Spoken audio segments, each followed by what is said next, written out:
Stuck in the rain in a traffic jam, man. What's on your mind?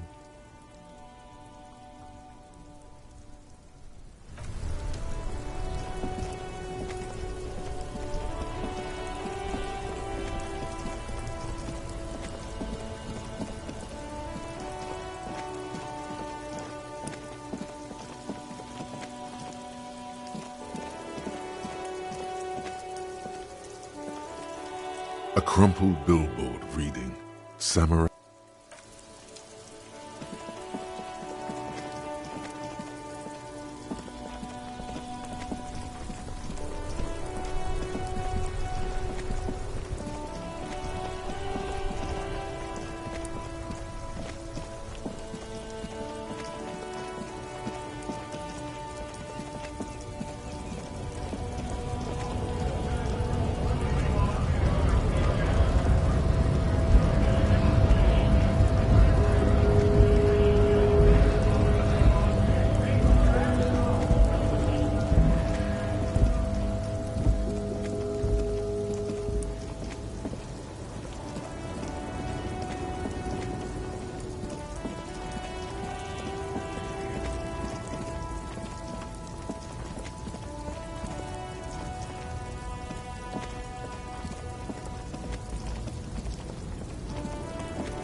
An old call box with a matrix of push buttons lists all the companies in the East Delta Commerce Center.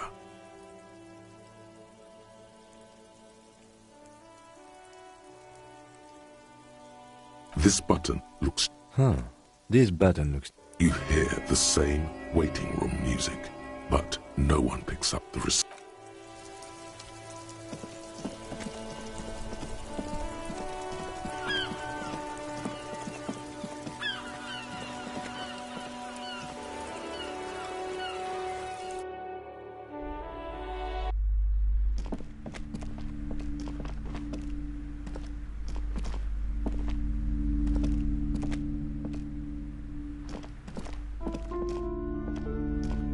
The display rack is brimming with worn paperbacks featuring an extremely muscular, sword-wielding barbarian on the cover. Nearly all the titles contain the word Hyundai somewhere.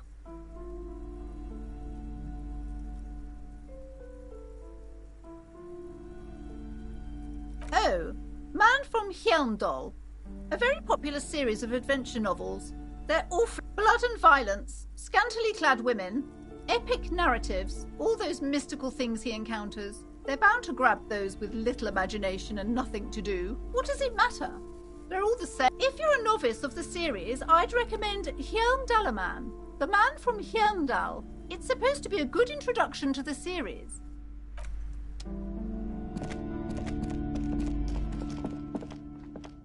The curtains, tattered with age and covered in dust, hang before you, as if torn. Just as you're about to pull apart the curtains, the petrified... Sir, don't touch that. Parapsychologically speaking, we're done. She looks away, mumbling. Why is everyone always messing with the curtains? Why can't they just buy books like normal people? Why? It's not like anyone was killed there. I am sorry, I don't mean to be so impolite. Just please don't go there. I can't allow that. You'll only make things worse and unleash the powers. The curtains do seem frail suddenly, not robust enough to contain a slippery darkness. You do? My God, even more reasons not to mess with the curtains. Just step away, dear sir. No, it's just a storeroom for the employees, I told you. Now please step away from the curtains. No! Please just talk to me, officer.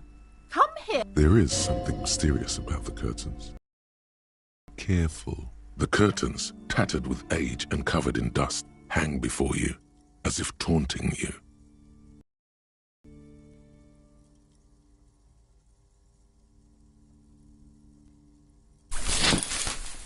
You see a dimly lit room full of dusty furniture and trash. A doorway stands in the back, covered in dozens of scary little Seminese wards, your shadow looming over it like an omen.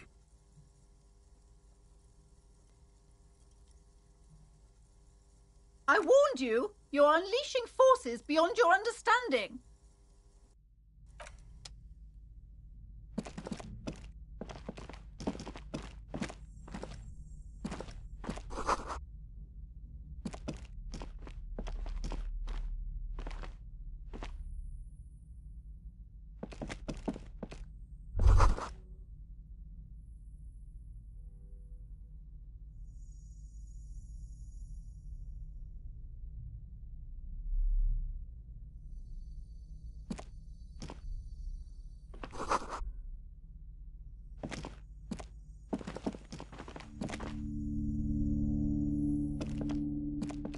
A heavy door with a missing handle stands before you, covered in dozens, if not hundreds, of Seminese trinkets and charms.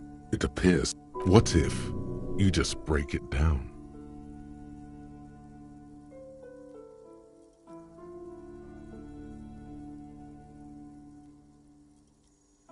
Only an echo. No one is there.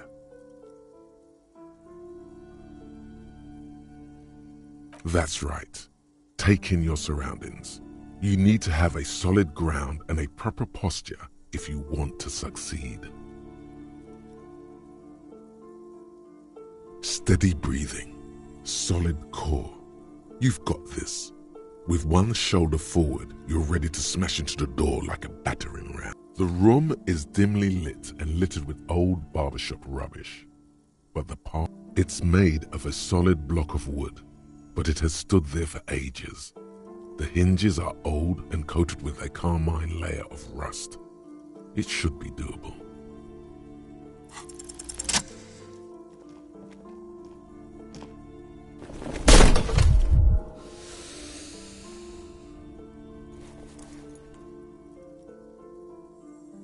You smash into the wood and see a small crack appear on the door frame. It's going to take one more try to break through. You're not thinking of trying again, are you?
barbell lies on the floor.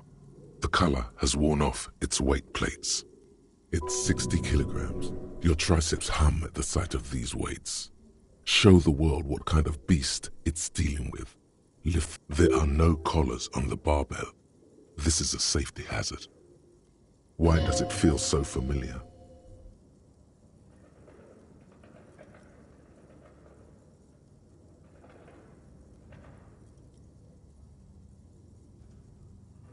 You're right. The weight may fall off. Better not touch it then.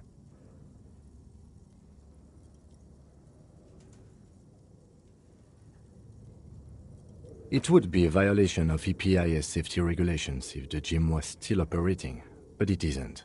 No one's supposed to come here anymore.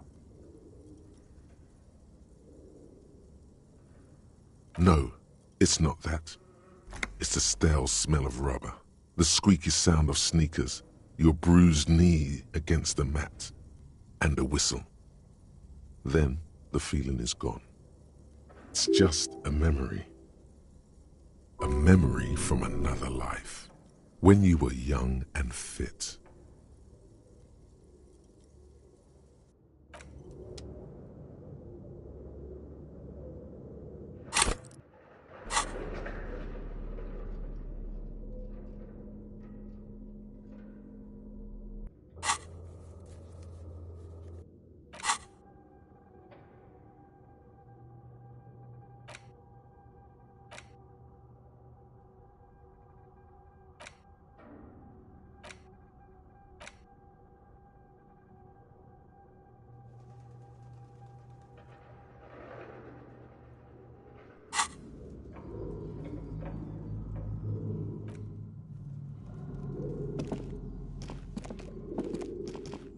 What is this place? No, it's a gym. I doubt the electricity still works. Good thing we have a flashlight on us. Don't forget to take it out of your bag before we move on. An eerie feeling rises in your chest.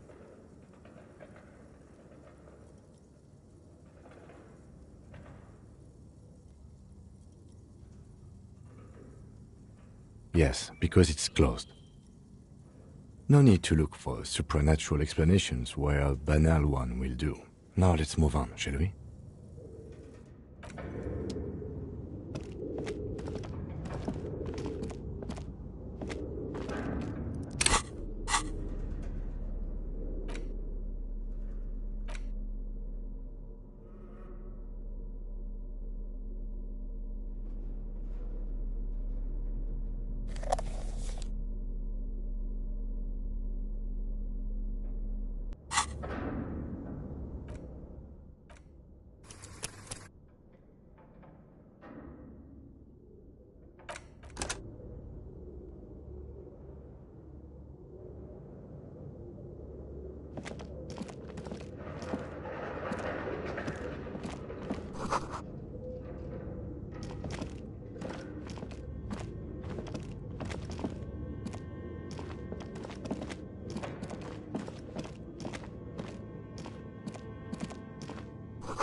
This appears to be some kind of machine with a cube-shaped heart and a wired framework. The keyboard has a rectangular on-off button. A piece of paper still hangs from the printer. A radio computer. Just sitting here without anyone inside.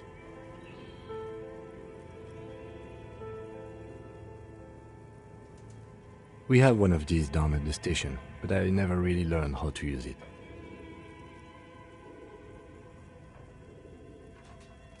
The machine lights up like some prehistoric animal stirring from its slumber, revealing fluorescent play and print keys on the keyboard. The hatch on the machine's central compartment is wide open. It's empty like a beehive without its brood. Some cables have been left dangling, disconnected. This is where the memory should go.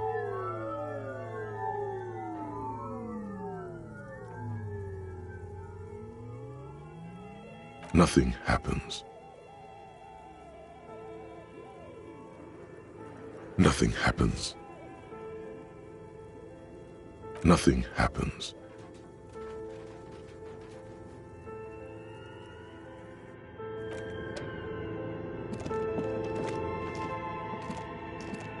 Your flashlight slides over an old green chalkboard covered in scribbles, sketches, and schemes like some ancient cave mural.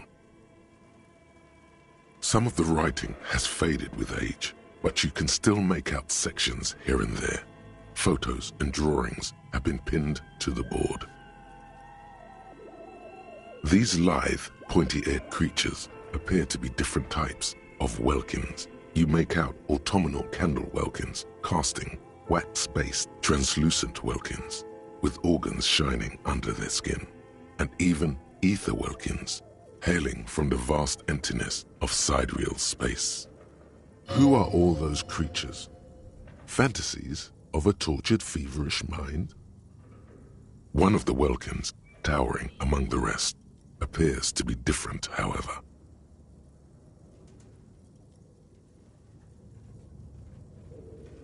It's Vara Hamira, a high welkin, his face white and scarred like cracked marble. This is clearly a Welkin supremacist. The note says, all non-Welkin races will be purged. The Haldor, the Twarg, the humans, and even headless men, all of them, purged. Imagine a world filled only with Welkin. An inordinate amount of time has gone into drawing these little Welkin creatures.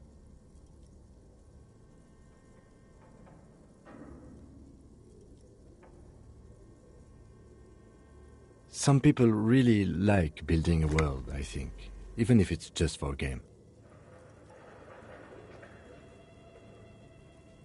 This looks like concept art for a project. It's not really real.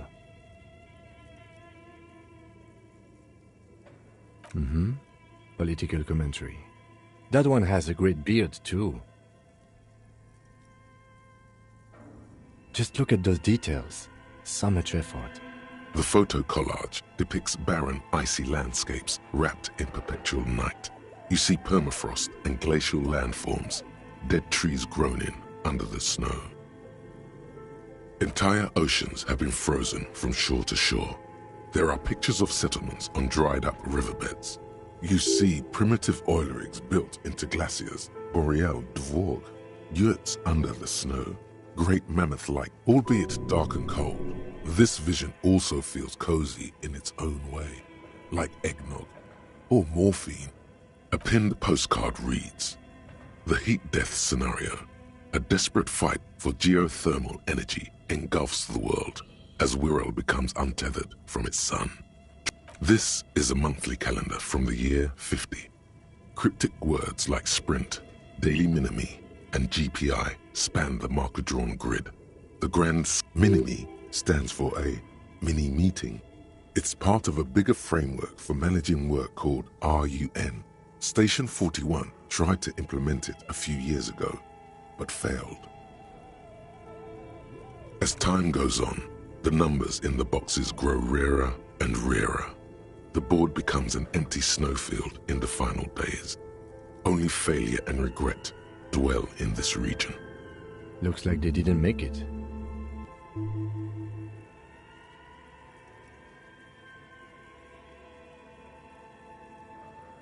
A note in the bottom left corner of the chalkboard says, "See the prod schedule filament for details."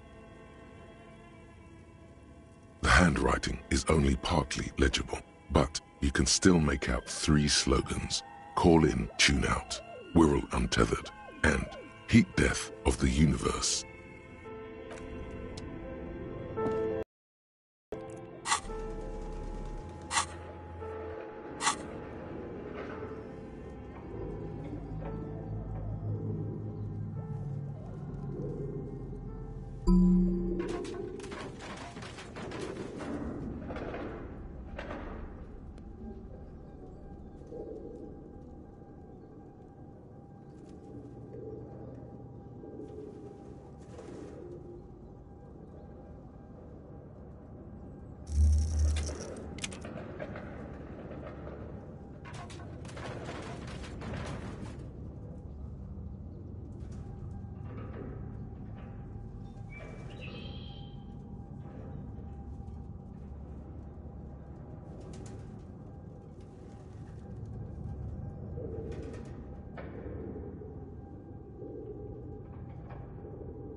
This old fireplace is covered in lines drawn in blue and red marker, the mesh spreading over the stone like blood vessels on alabaster skin.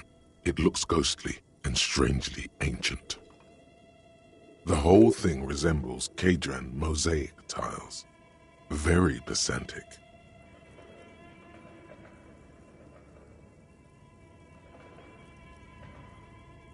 History classes, students with their textbooks open, studying the roots of our civilization. Those aquarelle blue tiles looked beautiful in the sun.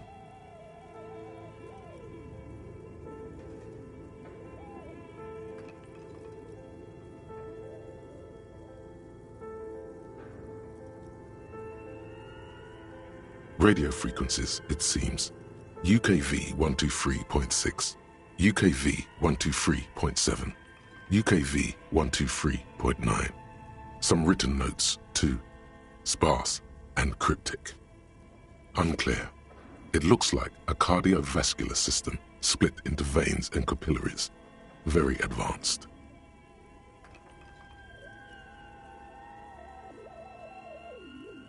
You think so?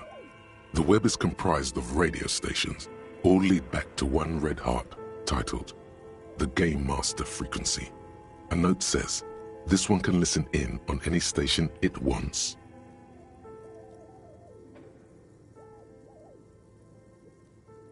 Someone very important. The leader of a massive on-air game built by these people. A conductor for the hundreds of story threads that pass through the Game Master's frequency. Whoever decides to call in to a call-in station, it looks like. There's no way a little basement studio working here could pull anything like this off. My God. It's as if the less money they had, the more ambitious their project became. The schedule. I know doom when I see it. The company was running out of funding.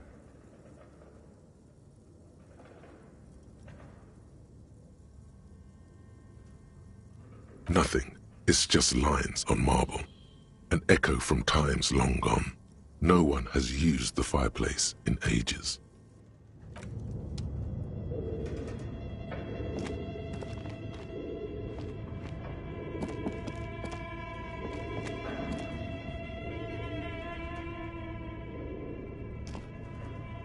Tiles on the cube are still smoldering. Nothing happens. Nothing happens. Okay, what do you think is going on with that computer, chalkboard, and fireplace?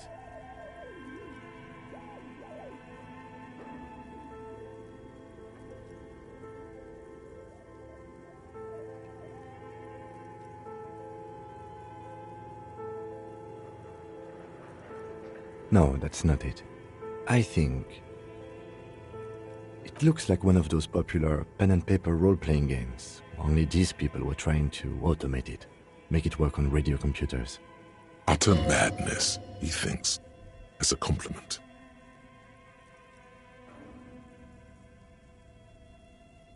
Through call-in stations, none of the players have to be physically present. Anyone in the world can participate in the game, as long as they have a two-way radio. Then there's the Game Master frequency that listens in on the smaller call-in stations. I think that was supposed to coordinate the stories. His fascination has swept aside other concerns for the moment. He's a little hooked. Not to my knowledge. They make automated games in Graz, Messina, Königstein. But I don't think anyone has attempted to create an inter-isolary. Indeed, those Welkins are a dead giveaway. Role-playing people love that stuff. The world looks like a modified version of the We Were board game, with heat death thrown in.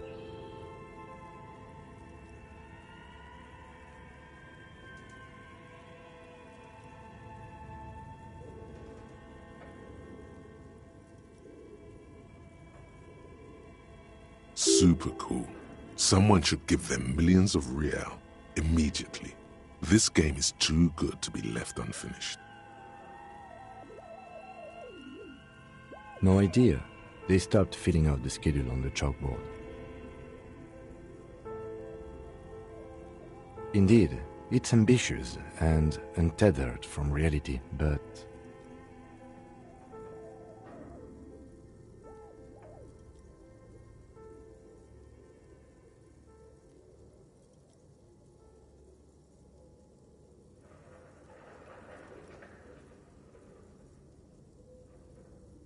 It's too late for that, I'm afraid.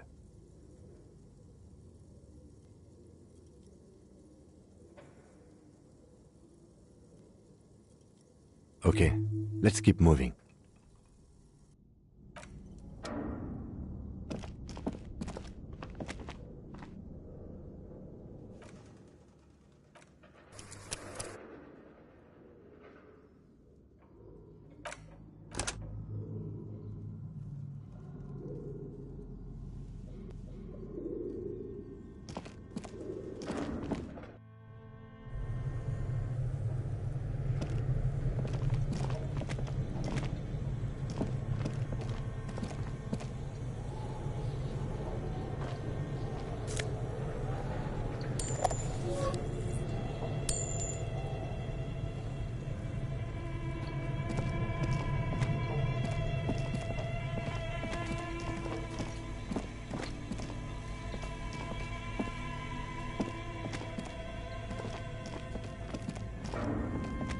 A thick layer of coal dust covers the furnace, coloring it pitch black. Looks like this furnace has a face, and it's a face of agony. Looks like it. Looks like an old central furnace used to heat the building. It's connected to the chimney. No one has used it in ages. No signs of any recent fire. Only dead rats. It's dark and grimy here. In the darkness you can hear chatter. It's coming from above. A voice or several voices talking to each other. Near. What are you doing?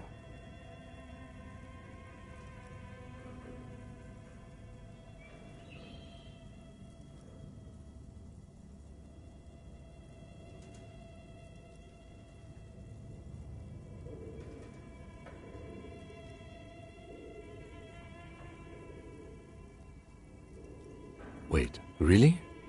We should investigate, see if someone's upstairs.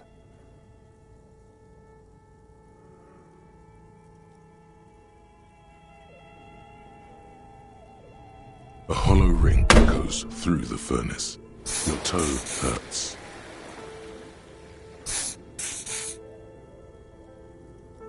A lush layer of coal now covers your skin, sinking into the wrinkles. Your hands look ancient. Maybe you could paint something with this coal. Leave a cave painting for future archaeologists. No, that would be still. It's good to have this dirt on you. Bent metal, broken glass. Your path lies strewn with the broken forms of everyday objects. You are the destroyer, the bane of inanimate matter.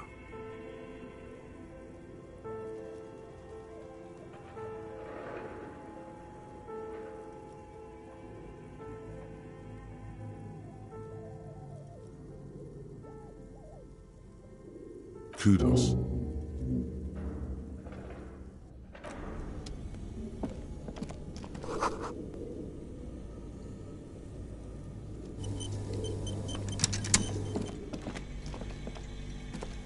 You see a terrifying ice bear with a strange compartment in its belly. The door is covered in frost and the bear's eyes are glowing red.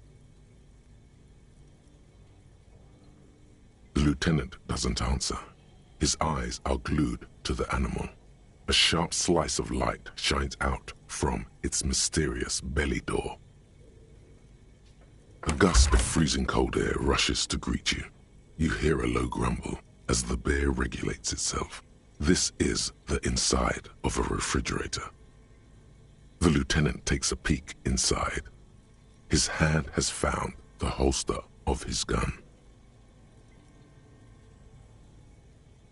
The shelves are empty. All you see are crumpled ice cream wrappers with the brand name, Revachol Ice City. A handwritten note has been attached to the door. The fridge is huge. A friendly cartoon bear smiles back at you from a glossy cellophane wrapper. It looks nothing like the fridge.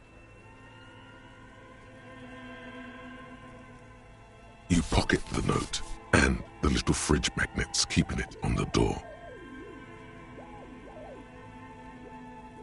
Good question. It looks like an ice cream fridge.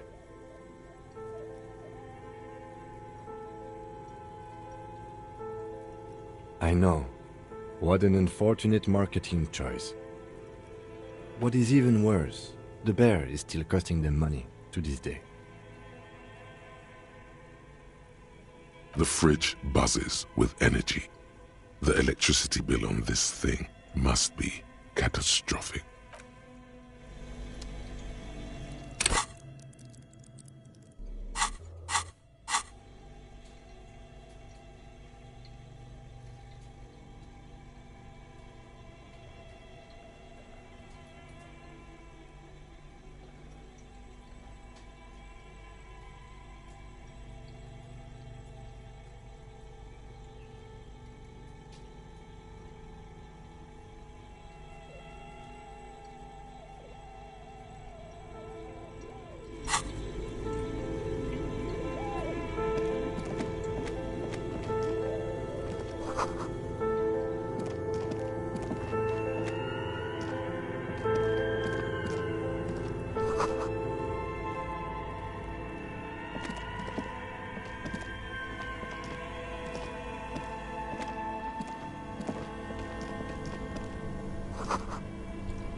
Two cables are plugged into the breaker box.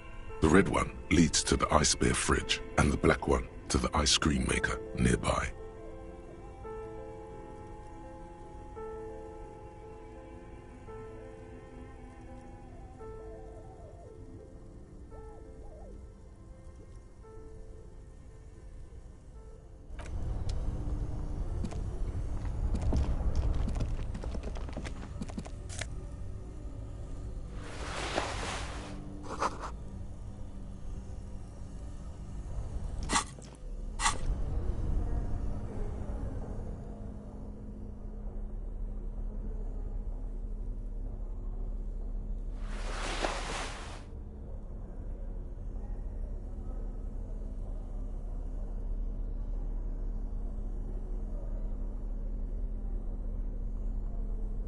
The note is written with a blue pencil on a piece of lined office paper.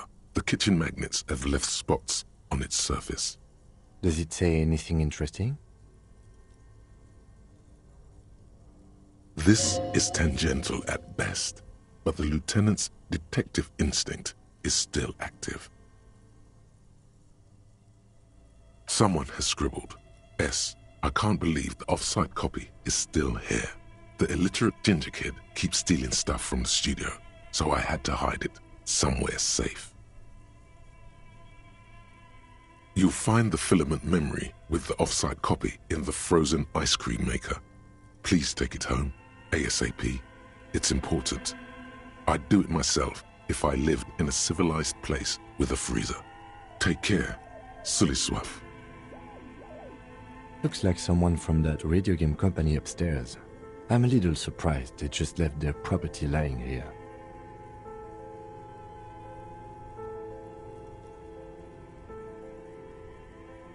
That's a plausible hypothesis.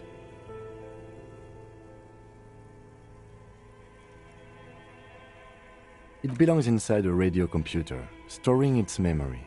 It's like a tape. You listen to disco tapes, right? It's like one of your disco tapes, only for a computer. Really? You don't have a single guess? Oh, I'm sure that child would love to get his hands on a filament memory. Even if he doesn't know what to do with it, he'd probably try to pawn it for speed, based on our encounter.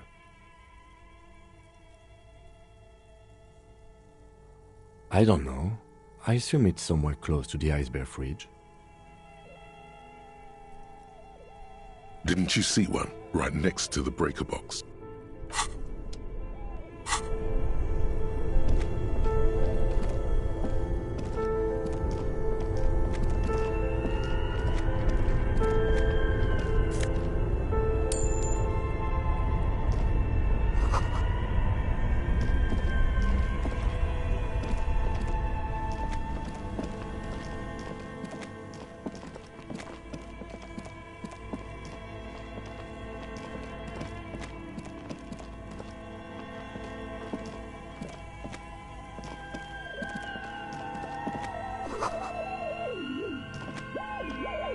A few bricks have fallen off, revealing a compartment behind the wall.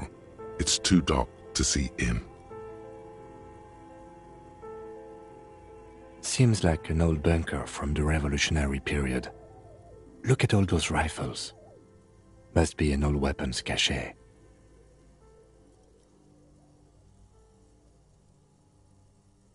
There is, yes. And there also appears to be something inside the hole.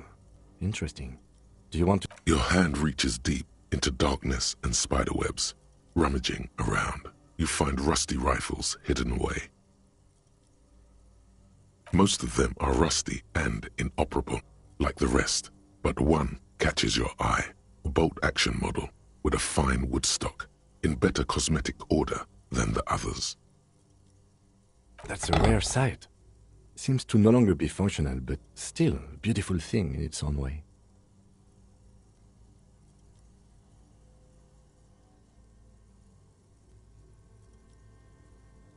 It means there are firearms, albeit inoperable, still lying around in Martinez. It's an interesting coincidence, I would say. Might come in useful in the future. He likes this find.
The bear's eyes are still glowing red.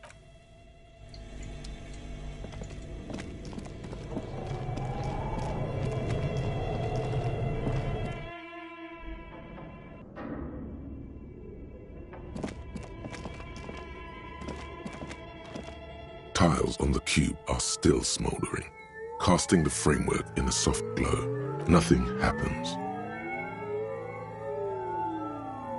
Nothing happens.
A crumpled billboard reading, Samaran.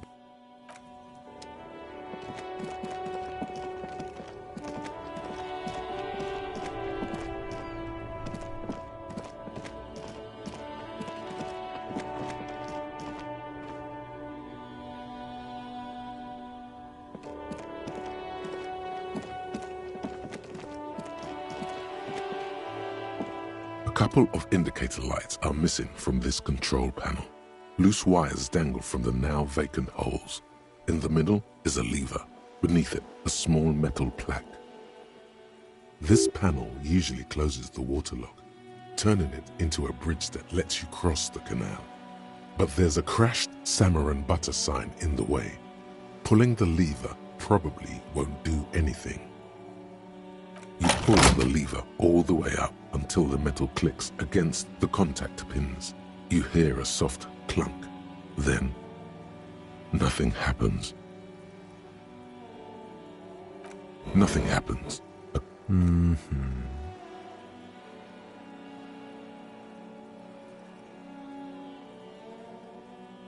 A spring brings the lever back to its original position. You still need to close the waterlock to get across the canal. Some other way. Wasn't there a sign over there saying functionality will be restored? You pull the lever all the way up until the metal clicks against. Nothing happens. A spring brings the lever. Wasn't there a sign over?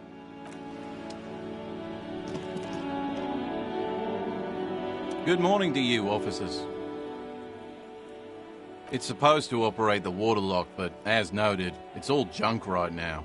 Disabled because of the blockage. Safety measure.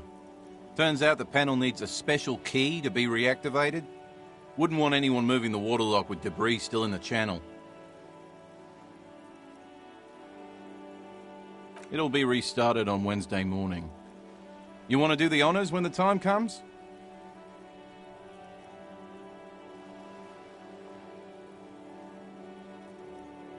Great!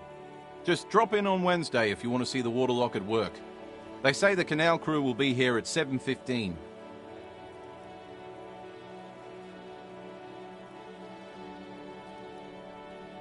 The coast part of the map is inaccessible until the third day.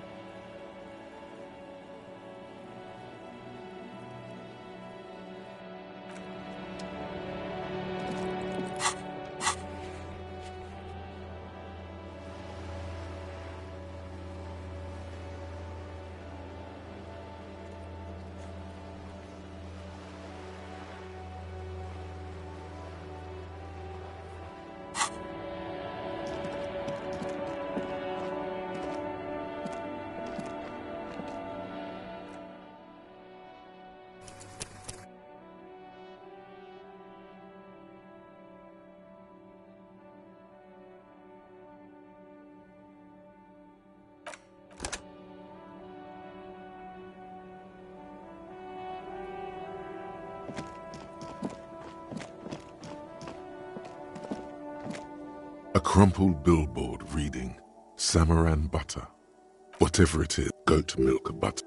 It's an acquired taste.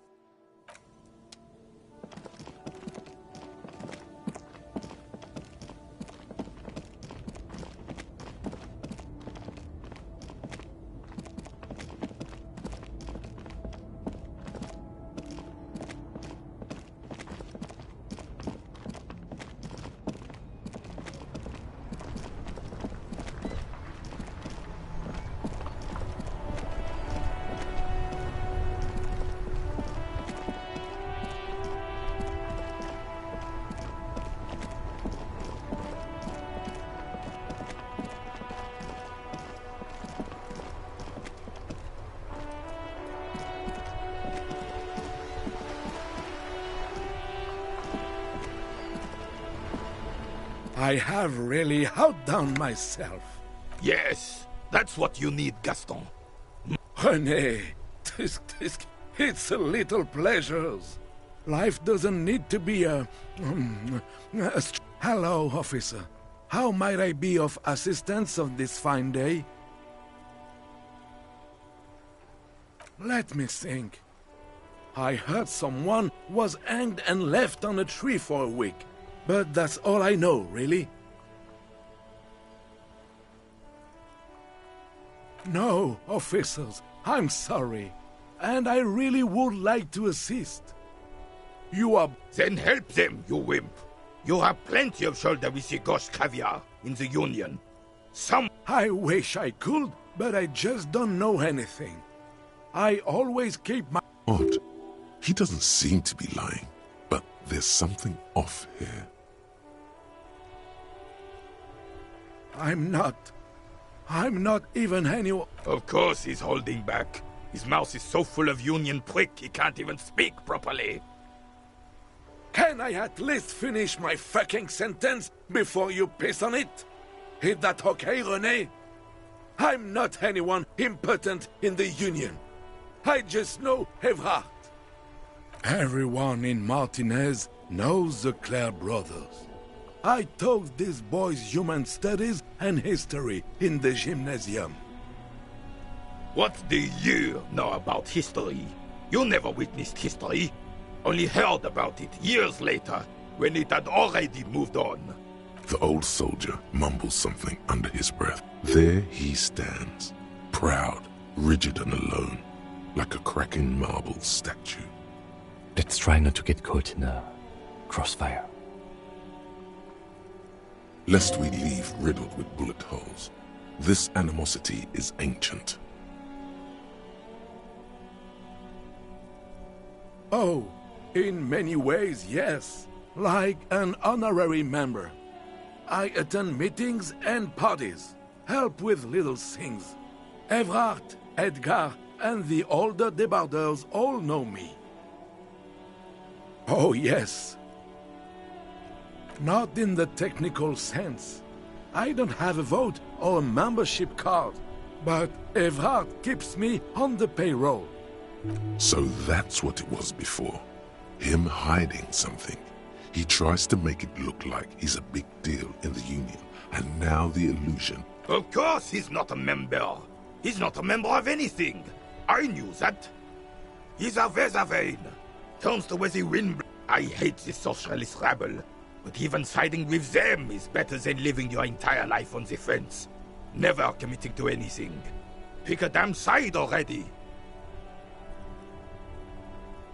Writing work mostly. Occasionally, he needs something written, and I happen to have a way with words, people say.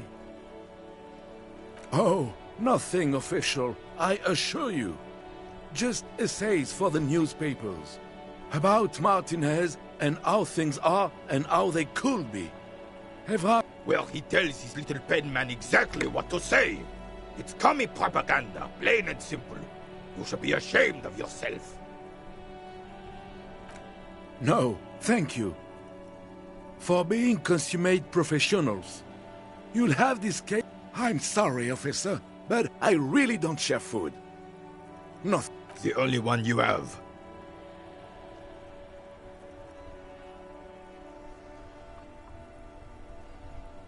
Oh, that's good. That's very good. You must have other business then?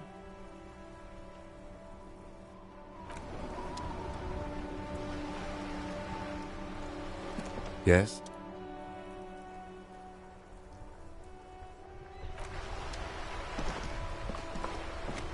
Vigilance officer? What can this old carabinier do for you?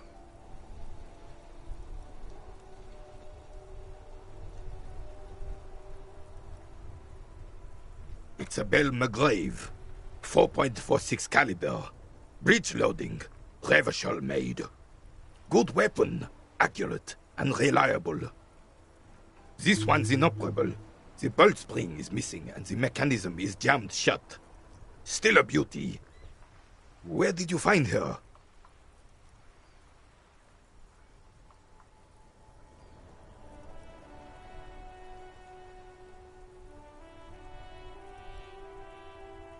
I'm not surprised.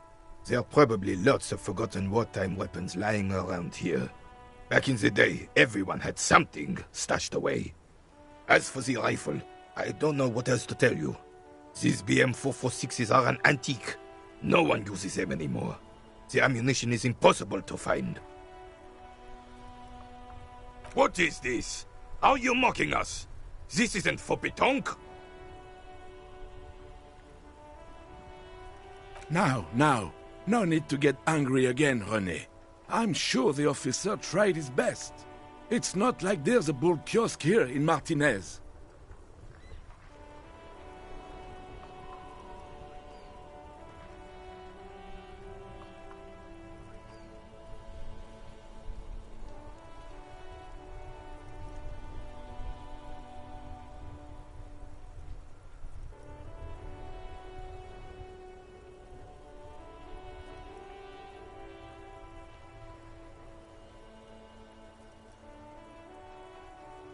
That's how it is, huh? Fine. I guess you did attempt to right your hooliganism. Consider it forgiven.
Does Kuno care?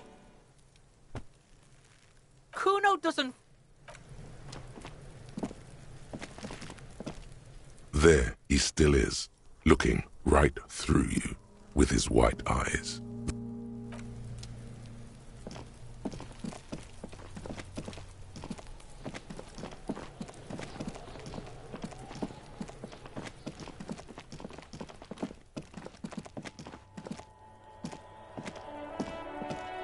You see a set of tire tracks in the brown slush that covers the plaza mosaic.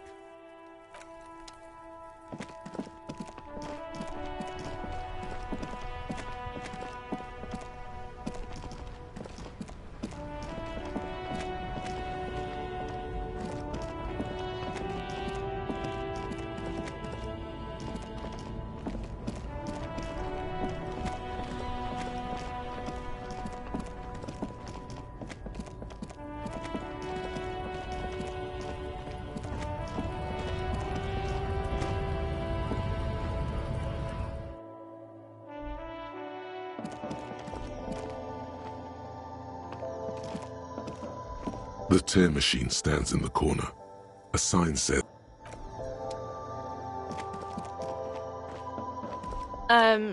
Is this about the questions again? Because I don't really know anything.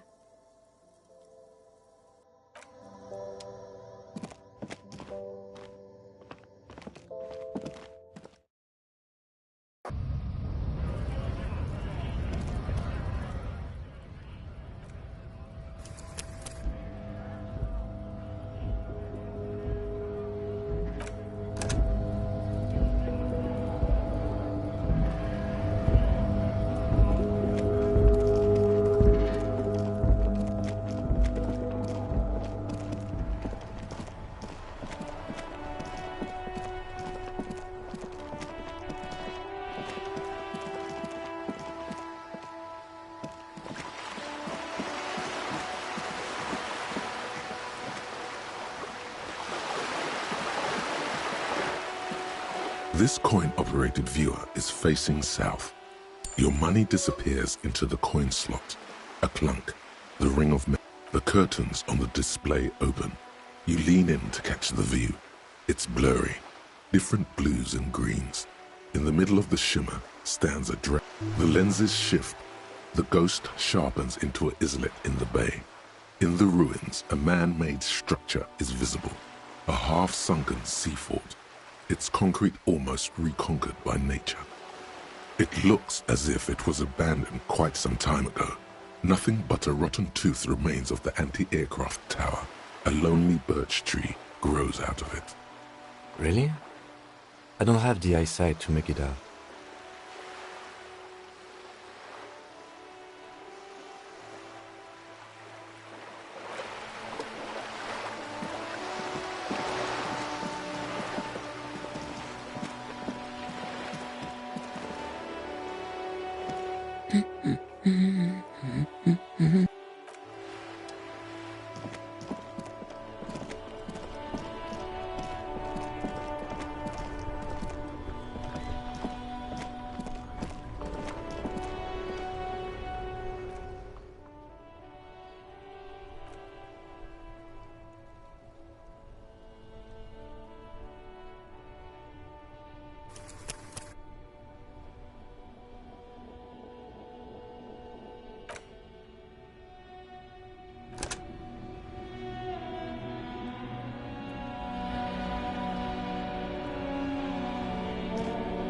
Inside, you see a set of steering levers, a radio microphone, a pull-out toolbox, and the soft glow of the fuel preheater gauge.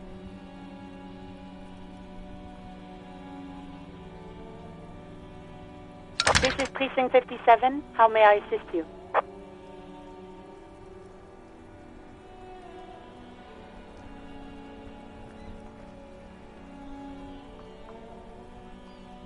Just a second, officer.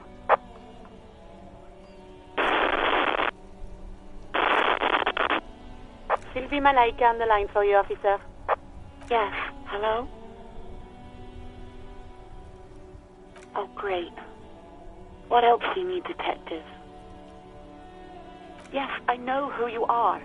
You're a police officer. The law.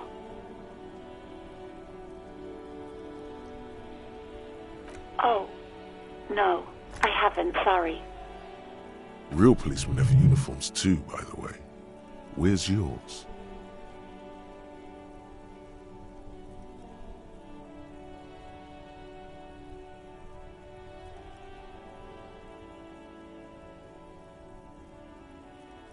He's in plain clothes, voluntarily. It's different from not knowing where you're. There are officers who wear the signature Perseus black uniforms to the highest ranks in the RCM and end up buried in them as well. Others do it more casually. Looks like you're one of them. Please, no. Not this again. Everyone saw your cool gun, detective.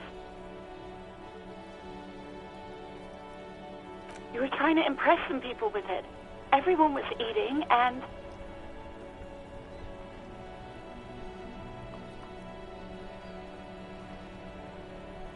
You were waving it around in everyone's face, begging them to describe it. You said it calms you, and then you started making suicide jokes. It got pretty graphic. Oh, those again. I have been trying to wean you off them.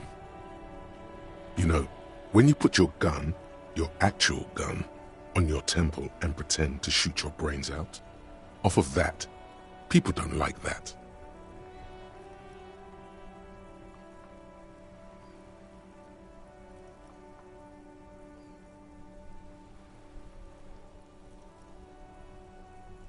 There is silence on the other end of the line.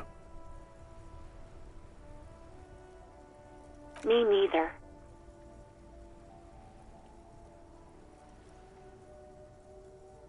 No, please, no more suicide threats. There are way more inventive ways than a gun to leave this world. No idea. All I know is next you were waving around money instead, saying things like big bucks cannot lie and guns can't buy money, but money can always buy guns. It almost looked like you pawned it. But believe me, I did not ask. Uniform? I never saw you in any uniform. You had your things on. The disco things. You hear the call breaking up on the other end of the radio, and then the already familiar voice. Anything else I can help you with, officer? Right. Please hold. 10-4, come in. Fireworker, over.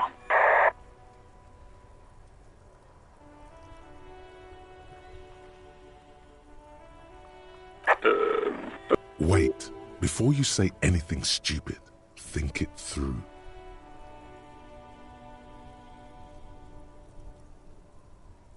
You're going to be looking at a straitjacket if you tell everyone you lost your memory. 10-4, sir, I'm not hearing your question. 10-9, repeat message. I didn't get that, sir. Over.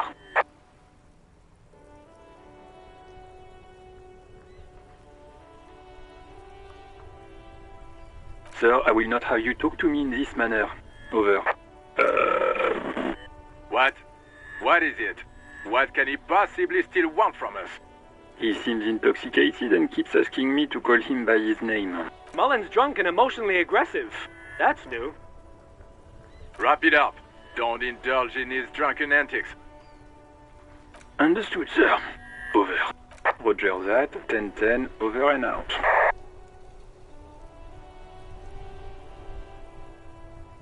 The white suede feels luxurious under the touch, and the metal clutch handle so very familiar in your palm.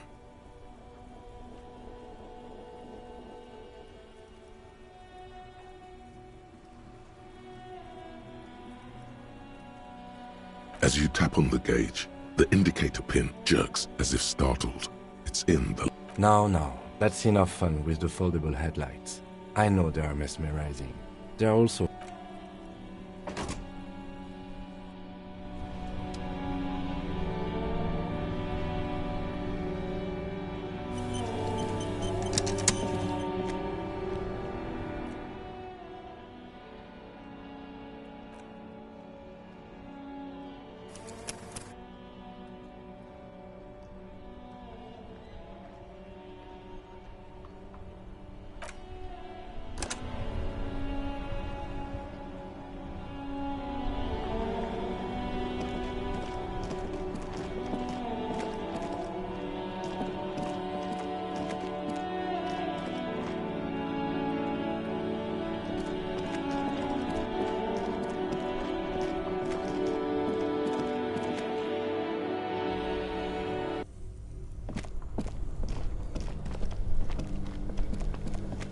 This orange machine is buzzing like an old submarine.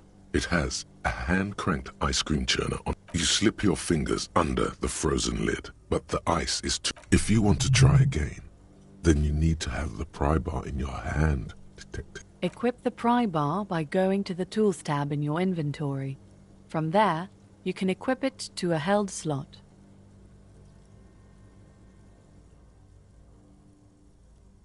Turning the crank feels oddly satisfying, like stirring your childhood dreams. And it's all gone now. You'll never become a poet or an entrepreneur. What better to assuage the creeping sense of failure than some frozen fat and sugar? You slip your finger if you want to try. Equip the pry bar by going to the Tools tab in your inventory. From there, you can equip it to a held...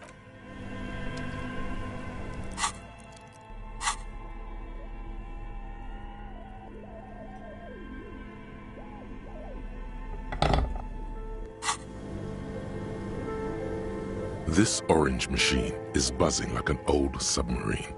It has a hand-cranked ice cream churner on top and an electric freezer that appears to be frozen shut. Turning the crank is all gone. What better to assuage the creeping sense of failure than some frozen fat?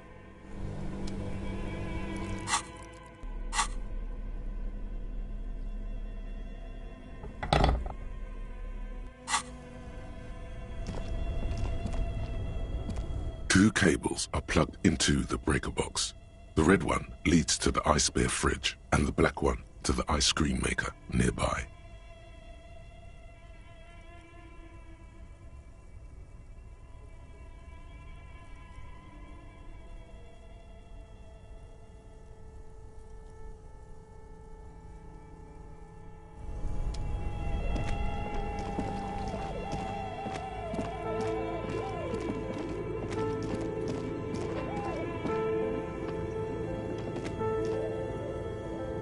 thick layer of coal dust covers the...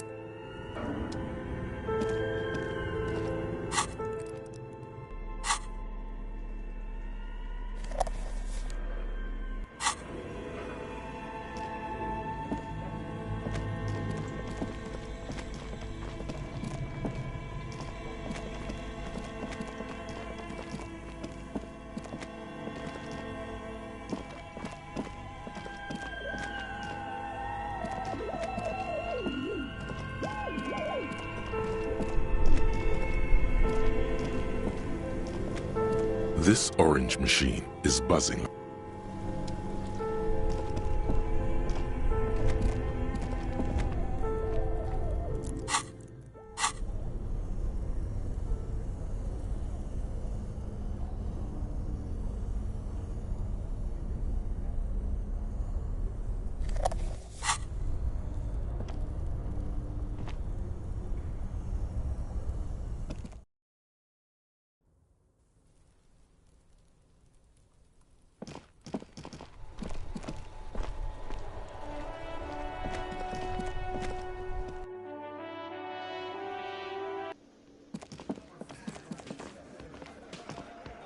I've got nothing to say to you.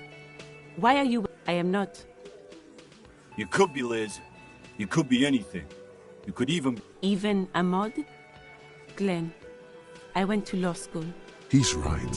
With a face like that, she could be on the cover of Le Debutante International.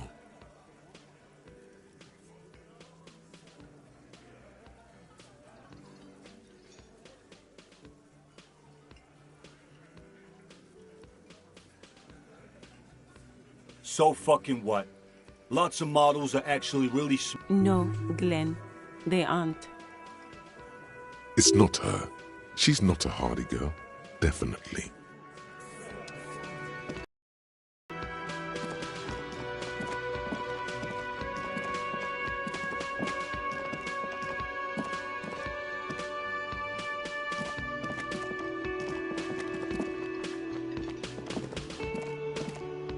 Can I help you? Got the 20 real? Then why are you wasting my time and yours?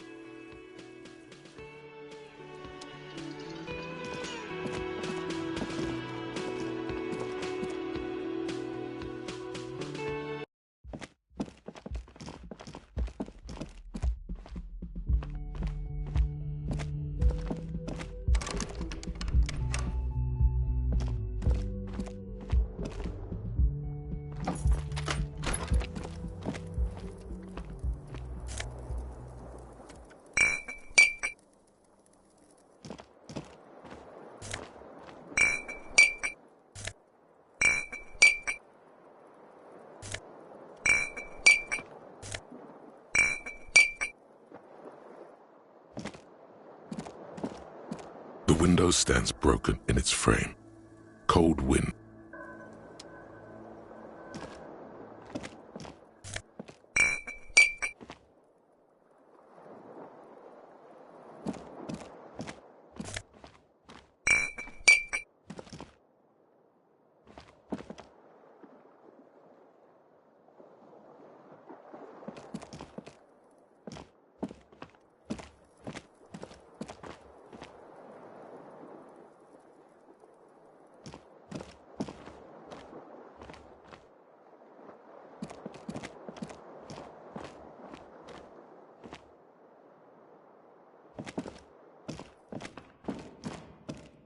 A mirror hangs on the bathroom wall.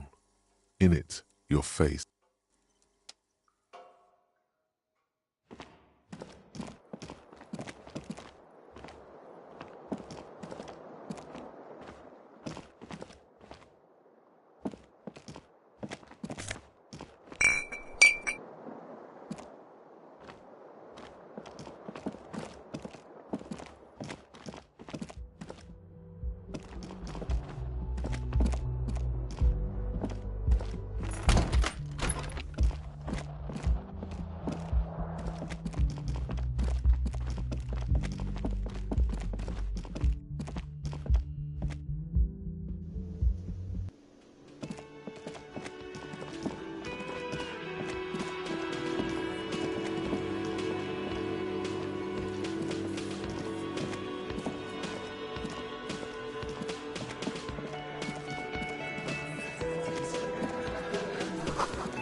Hello, dear. I didn't notice you at first. Oh my. What happened to the water lock?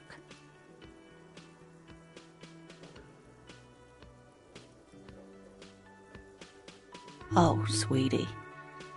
If it weren't for you, I'd be looking forward to another sleepless night. Thank you from the bottom. You're welcome, ma'am. I hate to ask, but if your investigation takes you to the other side of the coast, please do keep an eye out for my husband.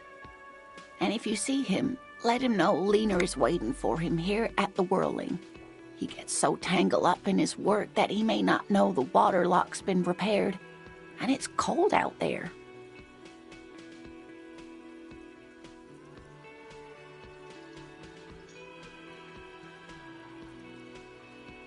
Oh, you're such a dear. Thank you, sweetie. There's really no point in manipulating anyone. She'd be only too pleased to tell you about her work. Go on and ask.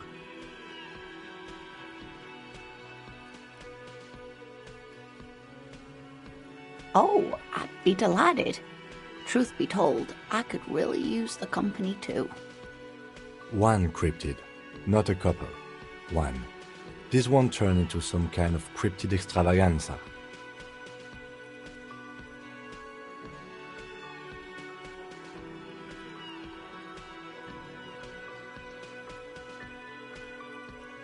And I don't. Just... Ooh, tough choice there. That would be the Giant of Kokonur. The giant lives in the most arid parts of the vast Kokonur Desert in South Samara, casting a mirage or a psychogenous luminance. No one knows for sure. It is like an awful mountain appearing from below. The towering luminosity of Kokonur is a bad omen in local folklore. Some say it's a Fata Morgana. Hui. No animal can be that large. That's what makes it so peculiar. A species surviving it. There are limits, you see, to how large a metabolism. Great. This is great shit. Gravity anomaly. Digging it. Hey, you promised you'd only ask about one cryptid.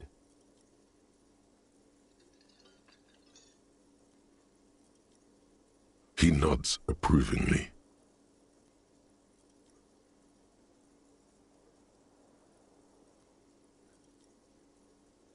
You know... Of course, officers. Hey, you promised you'd only... The lieutenant. Ah, fuck it. Well, the smallest cryptid is the Cryobacter catlensis, a unicellular bacterium. It was discovered the bacterial colony Mijanu found had remained alive while frozen in ice for longer than... Mijanu disappeared shortly after injecting herself with the bacteria she had brought back to study. No doubt in hopes of prolonging her...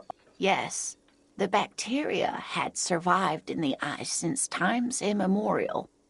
It's actually a little hard to see, but do go on.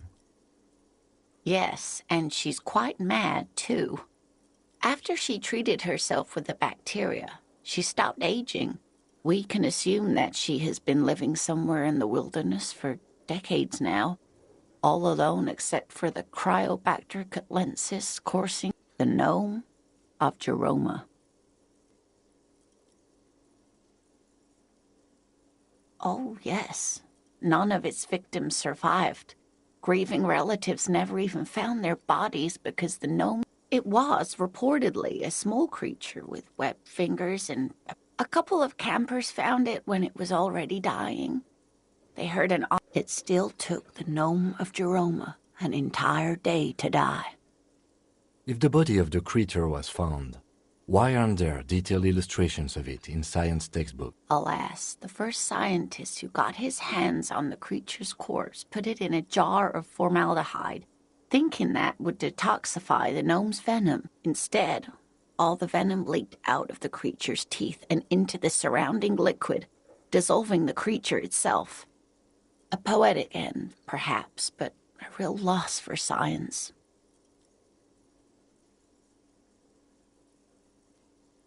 What an interesting question. And the answer is yes. Of course. All fairy tales have someone or something invisible in them. It's the Col de Mama d'Aqua.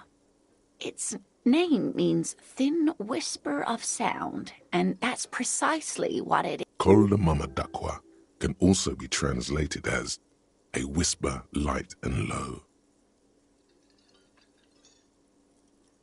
Yes, that's another although the low part is a little ironic.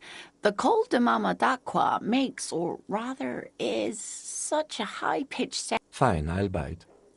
How can an animal be? Many scientists have asked the same question. Some have claimed that it could be. As I said, it could be everywhere. And we wouldn't know any better. It could be ringing all the days of our lives. And plenty. It's the evidence that led to its discovery. In the 1920s, a group of Areopagite ornithologists, that is, scientists who study birds, when playing back recordings they had made in the foothills of the Ea mountain range, they noticed certain anomalies, patterns that seemed random at first, but on closer examination, the scientists soon discovered they could track and even predict what appeared to be feeding, mating, and migration patterns based on sound waves in a strictly delimited range of ultrasonic. They realized that they had discovered a new species and called it the Col de Mama d'Aqua, after the Paracanassian name for the voice of God, which is said to be. They grew quite obsessed with these little birds. Even though they couldn't see them, they could distinguish among individual birds. Sequester, Time, Joscan. Those are but some of the Mama d'Aqua they followed. That is a sad story. A group of university students assisting with the field work in their enthusiasm for the project, and no doubt because they were preoccupied with, they tried to communicate with it and had no other means but sound. So they started sending out psst. They cancel each other out. Psst.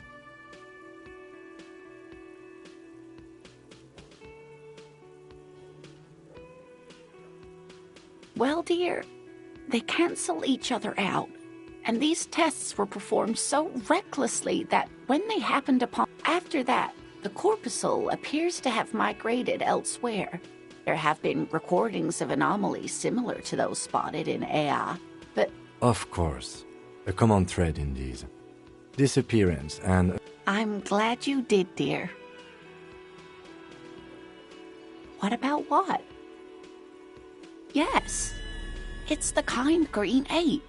Half war story, half undiscovered species in the gene. Yes, it was reported by soldiers in South Safra during the war. The kind green ape would visit bunkers during the night, healing wounded soldiers with its saliva. Yes, it has amazing healing qualities. Some soldiers reported growing back limbs, regaining their sight. Indeed, there is. It's our closest relative among the cryptids. Same taxonomic family, which is to say the kind green ape is a species with which we share a common ancestor and that evolved parallel to our own, just like your partners.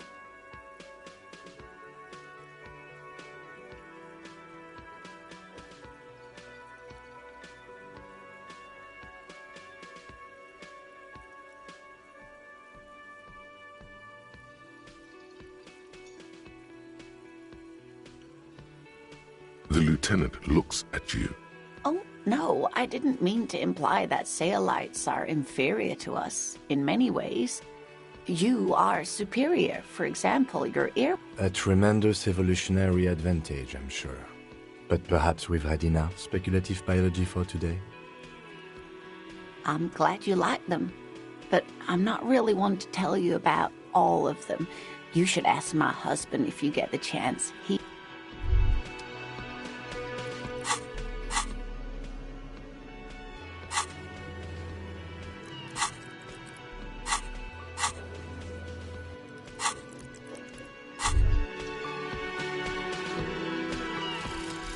The 15th Indo tribe. Because there was. The 15th Indo tribe was comprised of 8 kids from Forberg and North Jamrock, running from wild dogs in the valley, hiding scents under rocks, and stealing clothes off clotheslines.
Was that? Could it be? The Col de Mama d'Aqua? No, it's probably just your imagination ringing in your ear.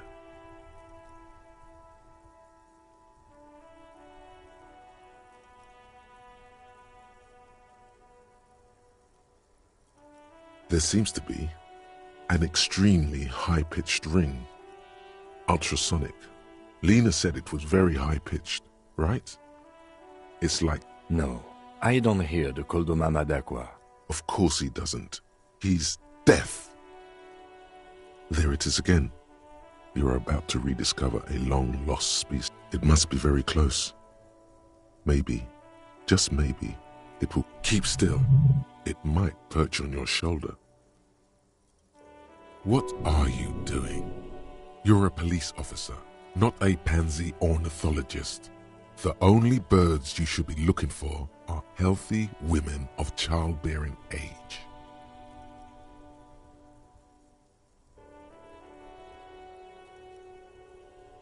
Oh no. The sound. It's moving away. Somewhere over there. Go after it. No. Too late. It's gone. There is no ringing anymore. Just the sound of the streets.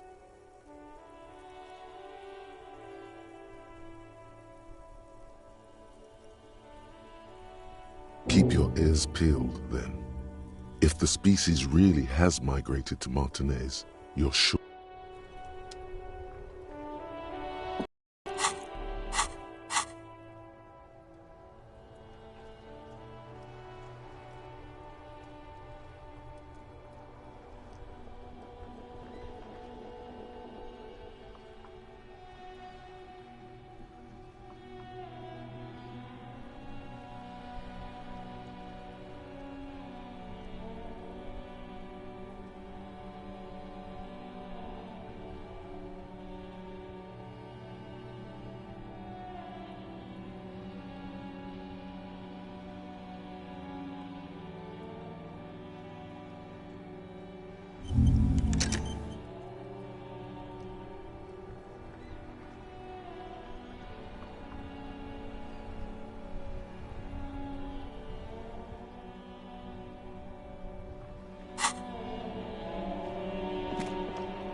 You see a set of tire tracks in the brown slush.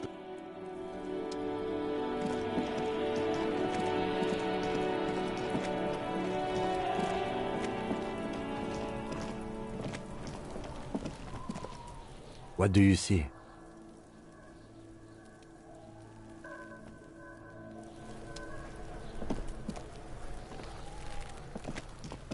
There he still is, looking right through you.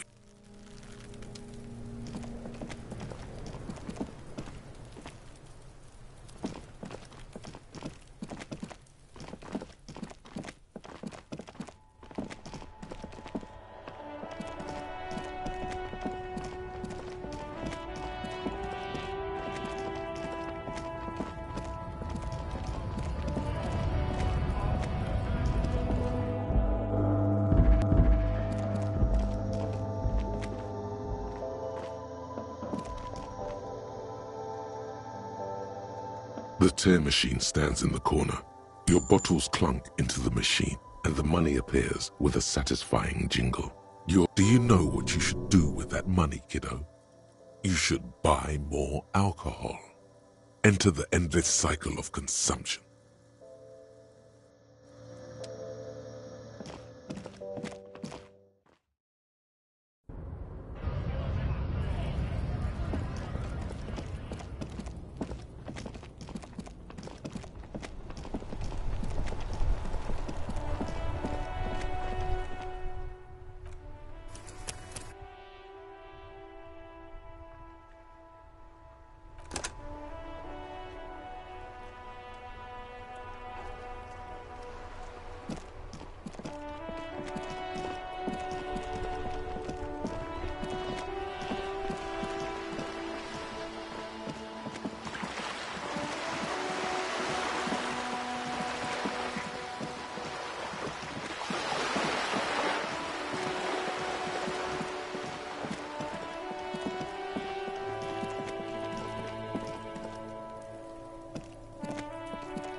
Just an ordinary wall.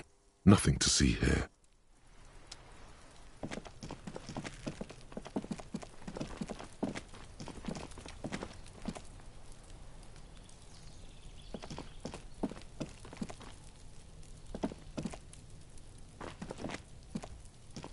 There must be another way into the building.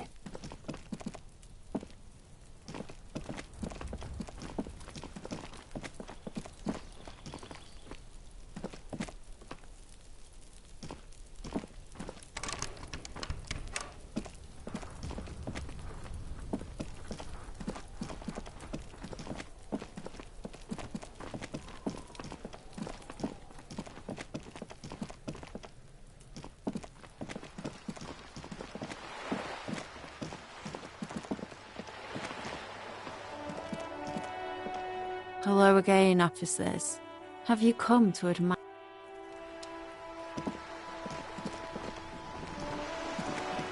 A sturdy... This could be a way into the apartment building the smoking man vanished into. Good. We had enough problems with bums and drunks and thieves loitering in the hallway. You have no business here. You can't think of anything convincing. Time for some police brutality.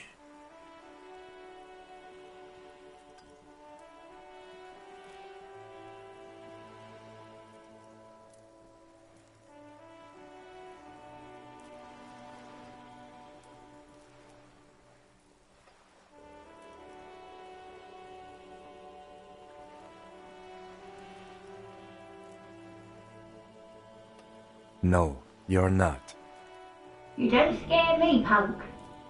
I may be an old woman, but I can still take the likes of you.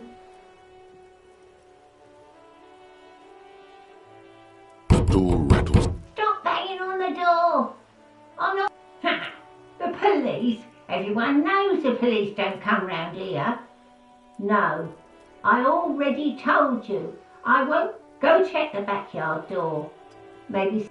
Backyard door. With the smoker. You already with it.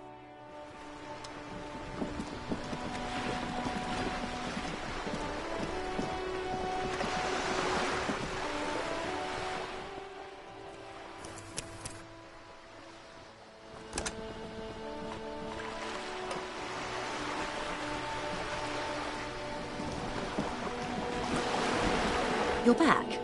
Good. What can I help you with?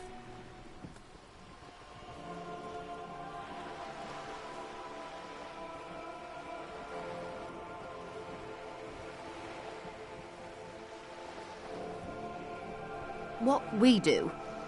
I'm afraid I... She nods. What would you like to know? Good. Of course.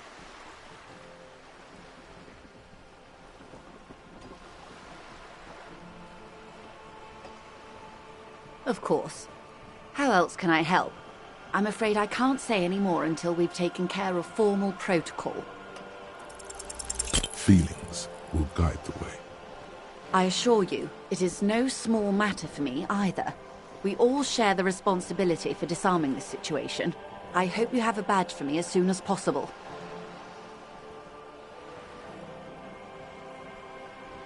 Trust me, officer, She's silent. The wind flaps the sail. Officer.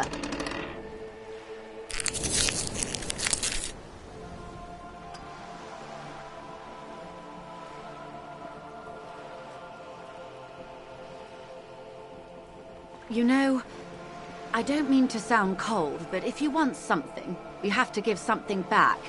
More than just guilt. You're doing it. Despite your own best efforts, you're still getting in. Somehow. I'll be frank with you.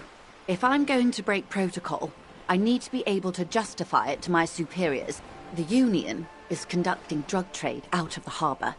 Or you can find... Detective, a word in private before we continue.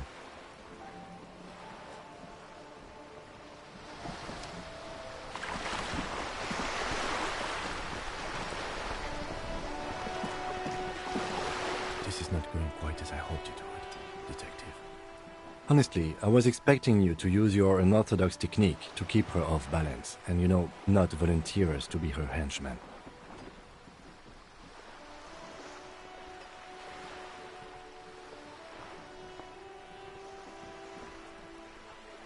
This woman is running circles around us. She might have known about your misplaced badge all along, or she's simply an adept improviser. Either way, we've played straight into her hands.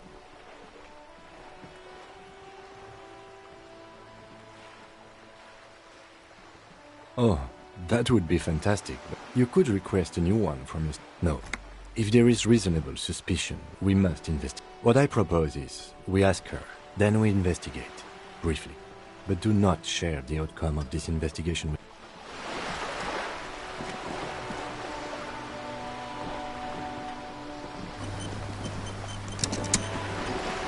You're back. Good. What can I help you with? It's quite straightforward. Someone is using Terminal B to smuggle raw ingredients from the Samaran Isola into Revachol with the... Ingredients for what, ma'am? Meth and dextroamphetamine, GBL and various synthetic psychedelics. Honestly, it might be quicker to say what you can't make from the stuff.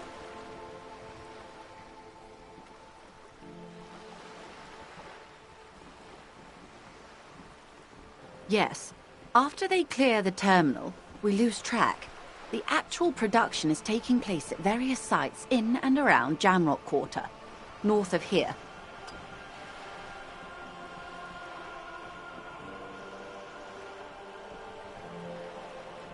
Wildpine seems to be well apprised of the local drug trade, ma'am.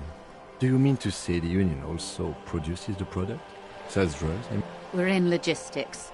It's our business to know. And no. As far as the company knows, the Union does... Yes, but you won't get anything out of Evrat and the Dockworkers Union. Still, every chain has its weak link.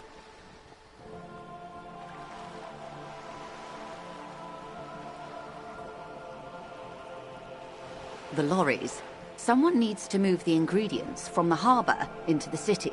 Once they reach Jam, perhaps you've noticed that a number of lorries are tangled in a traffic jam at the roundabout just now. Interview the drivers who are still hanging about. One of them might be waiting for a crucial... I'll be explicit. If you find this driver, I will share company secrets with you. We did. On more than one occasion. Apparently, there's some sort of inter-precinct disagreement about whose jurisdiction this area falls under. We know the company has launched its own probe into the Union's alleged involvement. We also know it's come up empty. It's not... Well, here's your chance, officers.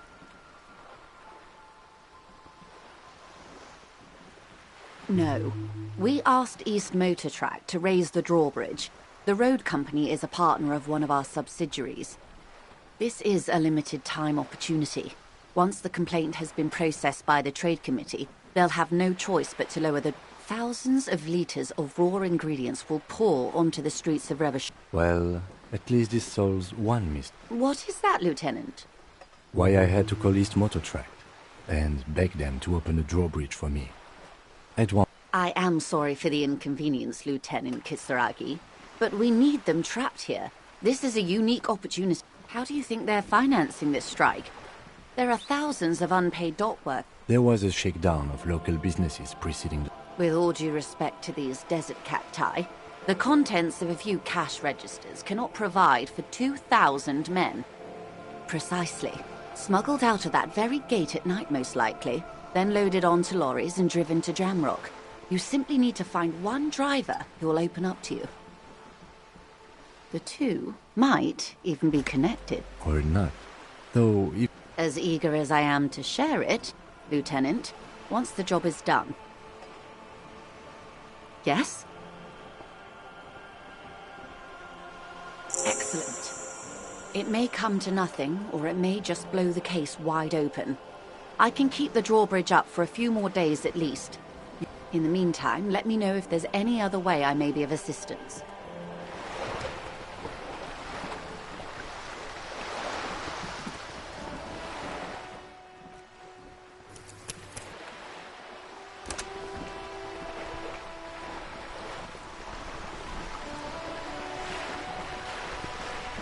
You're back. Good. What can I help?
A crumpled billboard reading, Samaran butter soaks in the canal. Two ugly lumps.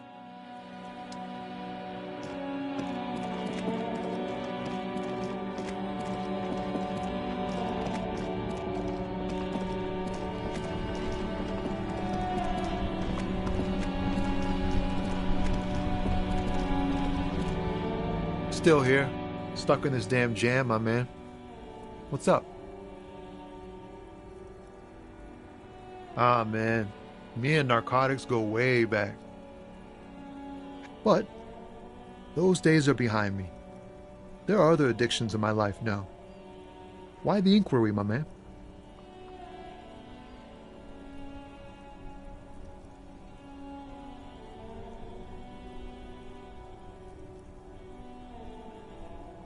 We have a credible lead, sir. Someone on this roundabout is waiting for a bulk shipment from the harbor to load it on their lorry and drive it to Jamrock. Not me, man. No way. I don't need any trouble. Shit's bad enough anyway. This jam's got folks up in arms, and I'm afraid it's headed toward a conflagration.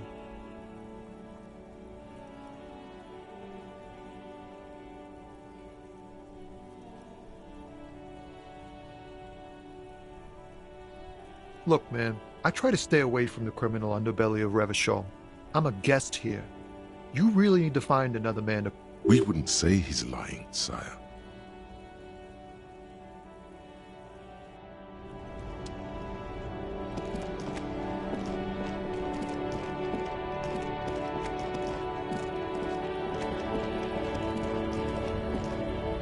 Looking for something? Drugs? They're shit, man. You know where that shit comes from? Sarah Miriza. Safre. Il... They know they can't beat us in a fair fight, so they have to get us to weaken ourselves somehow. It's racial sabotage, racial economic sabotage.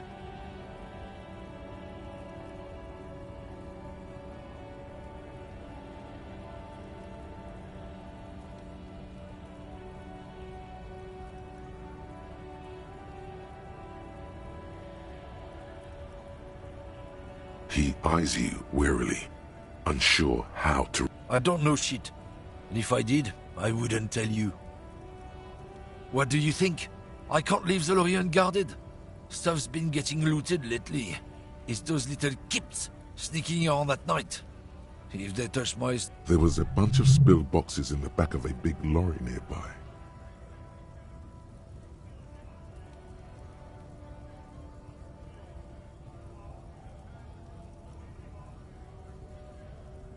Yeah, I knew that guy. He was an honest driver who loved this country. We were having a good debate about genetics at the Wheeling in Rags when some Kip boys smashed his lock and took damn near everything. Since he left, I haven't had anyone to talk to.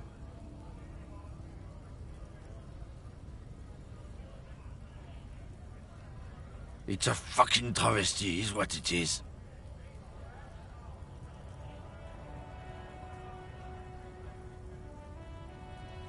Isn't it obvious? Fucking Sealang, that beady-eyed South Samaran.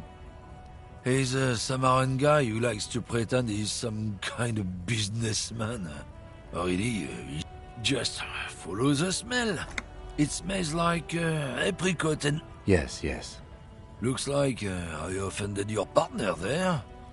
Too bad. His tribe are natural liars. It's in their blood. He's your... I wouldn't be so sure about it. Not in... Guess so.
Still here.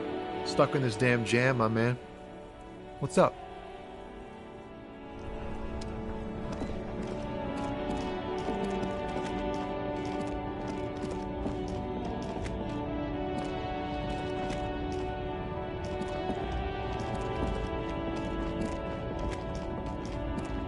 An old monument stands in the middle. A silver plaque on the statue's pedestal reads, I am Philip the... Even by the standards of the Philippian kings, old sumptuous Philip, well, he blew through the whole national treasury, starting the decline of one of the penultimate century's greatest superpowers, the suzerain of Revachol. His own maladministration foreshadowed the fall of the monarchy. During the anti-centennial revolution, an end to his family line and the monarchy. On the Insulindian Isol, stories have it that he had his bedroom converted into a treasure chamber, where he stored unfathomable wealth. He called it the Sol Aurum. It was obscene. There were whispers he slept on a huge pile of gold-dipped... The man certainly knew how to live!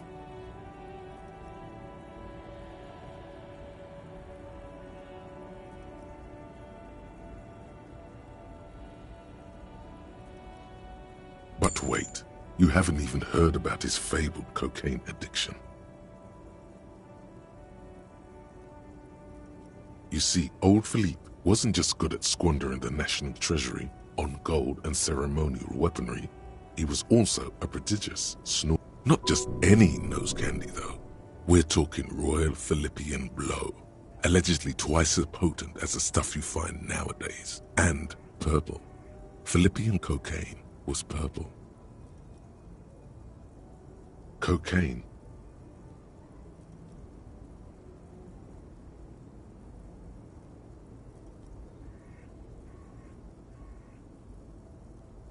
That's what the revolutionaries said 150 years later. His Majesty's courtiers said it helped him connect with the higher realms.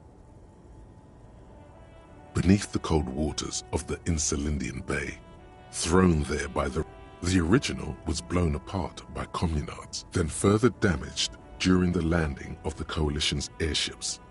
Most historians think the coalition's hasty landing may have ultimately saved the statue. If the communards had more time, they would have reduced it up to even finer pieces. Some years ago, a group of liberal, artistically inclined individuals, designers mostly, thought it would be ironic to restore. The statue is supposed to capture the moment it was blown apart, like an instant frozen in time, a rare butterfly trapped in amber, floating on a sea of shit. People in Martinaise tend to disagree, as do many prominent art critics and thought leaders with more nuanced social awareness than the young ironists. Philip III, the Squanderer, however, with his bronze face up in the air, doesn't seem concerned about what the hoi polloi think of him in death. A silver plaque on the statue's pedestal reads, I am Philip III, the Squanderer, the greatest of the Philippian kings of Revachol, son of Philip II, the opulent, father of Philip IV, the insane. A silver plaque on the statue's pedestal reads, I am Philip III, the Squanderer, the greatest of the Philippian kings of Revachol. A silver plaque on the statue.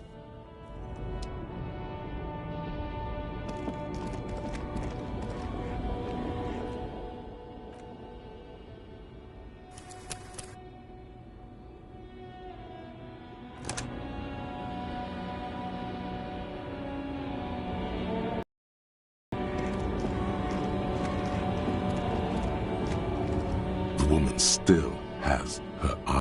If you want her attention, you may... Where am I? Who are you?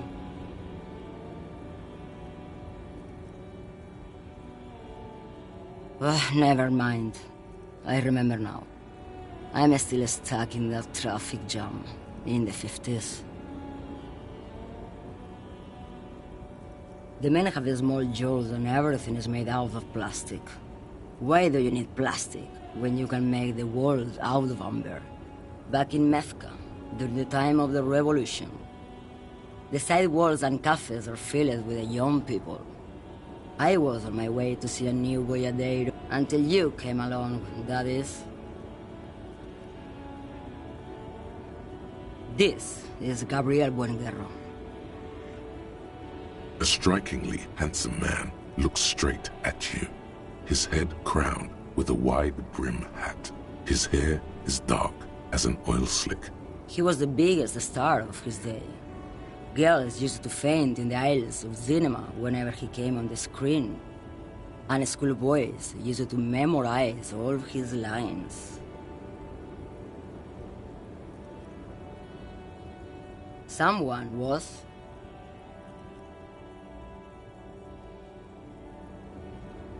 They are someone's memories, boy. They're beautiful. That is all that matters. Beautiful. I wasn't dreaming. I was there, Lawman. It was early spring, and the man behind the black sun had just come out. While you, people, were tearing each other apart over your petty little revolution. In Methk, it was a golden age. The Republic of Mesk is a massive confederation on the Isola of Muindi, the world's largest state by territory. It's a petro-state, a constitutional monarchy, and as of... Why not, Harife? It's not like I have anything better to do in this hellhole.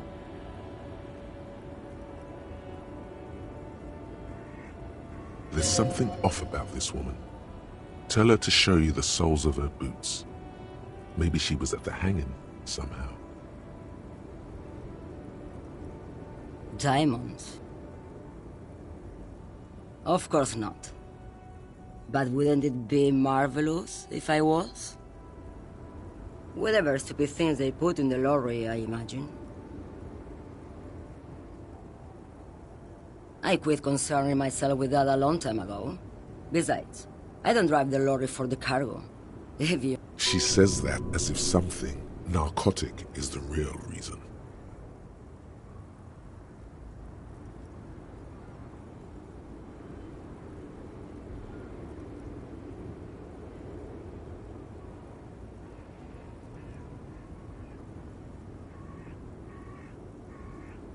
Then it's contraband, Lawman. What? Do you want to take an old woman in? Be my guest. Lock me out. Bad hand. Hermenegildos's bad hand strangled 300 people. What can I say? Some people just really like strangling people.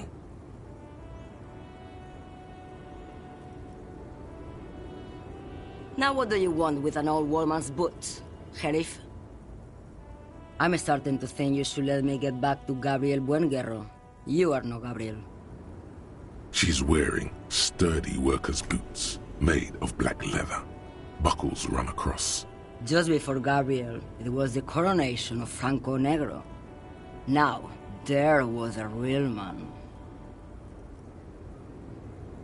Moreover, the boots were size 37. Tiny. There are too many discrepancies in all this. Another discrepancy, although not boot-related, is the coronation of His Innocence Franco Negro, which happened 500 years ago.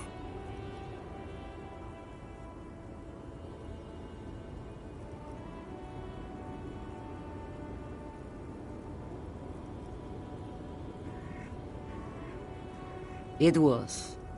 And then it was no more. And I was no longer holding my father's hand.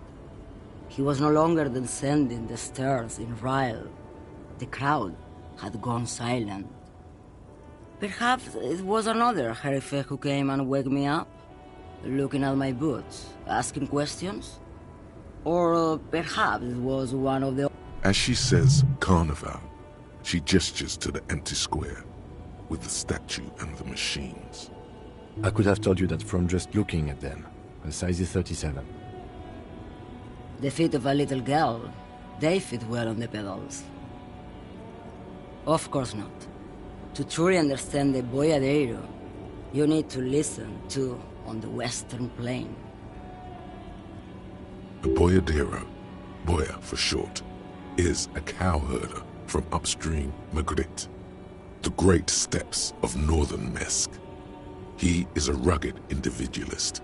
It's an old ballad about a young girl who falls in love with a daring boyadero. He promises to marry her as soon as he returns from the western plain. Of course not. The boyadero returns from the western plain a changed man. In the background, you can hear the orchestra swell as the screen fills with the maiden's imploring eyes.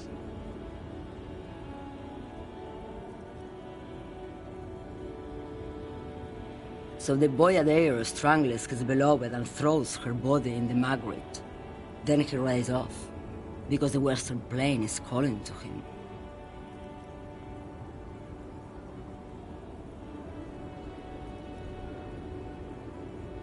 You have to understand, a true boyadero needs a whole horizon to himself. He can't be tied down by man or woman.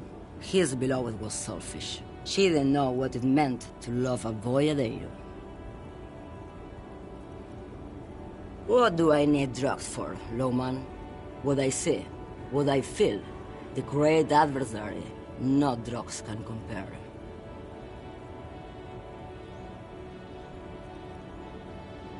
Yes, there is a protagonista and an adversary. Those epithets are familiar somehow. The great adversary. I don't like the sound of any of that. Sounds like a horrible drug. The worst one of them all.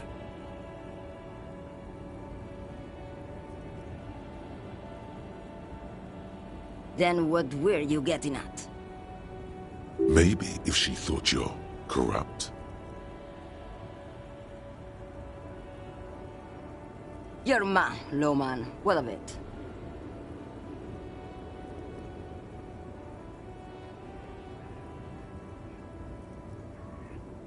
Maybe. Probably not. Makes no difference to me either way.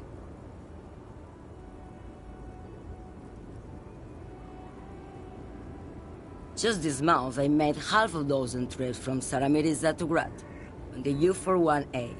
What do you think they take from Saramiriza to Grat, lawman? No, lawman, diamonds.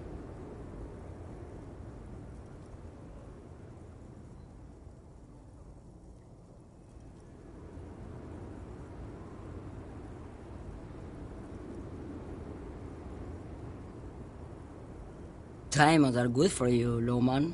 You should try them sometime. Make yourself pretty like Eva de Zoras. Easy. Is the skinny man who thinks he's a poet. Never trust a poet. Also, he's the only one I can see from here. That's correct. There is no visibility of any of the others. Where do you want me to go? This isn't so bad. Or I can just relax and let my mind carry me. I think we're done here, no? She's just a distracted old woman. We should maybe let her get back to her. So he doesn't think she's a smuggler? You hear that, lawman? I don't think your partner likes you spending too much time with me.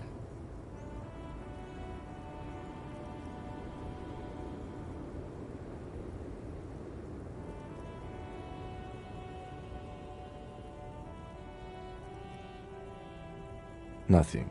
I just don't think she's connected. He doesn't want your frail mind caught up in something here. Something unconnected to the case. But connected to this woman tuning out like that. Oh, don't worry about me. I'm one of the best communers around. I drive routes Lomonosov's Land, Udashnaya Zemlya, the Western Plain, the Transcatalia Magistral, U41A, Adestradas du Mirador, all the good ones, the deep trenches, where the bluebirds fly.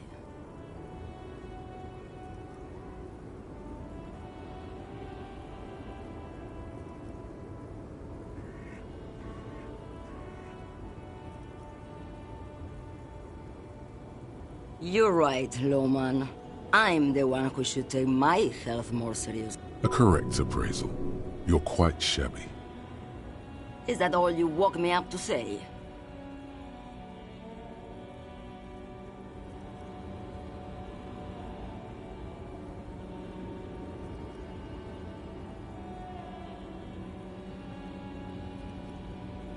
Yes, go.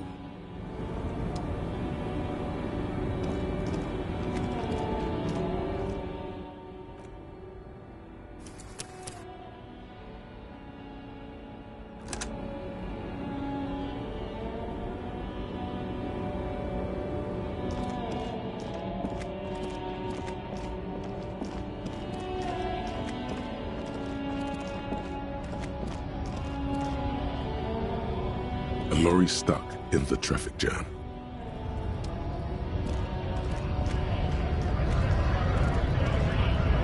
Right to work!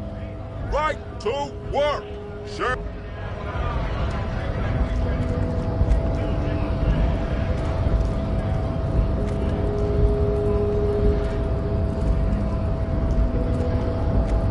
Hola, Wandering Man. How can I help you?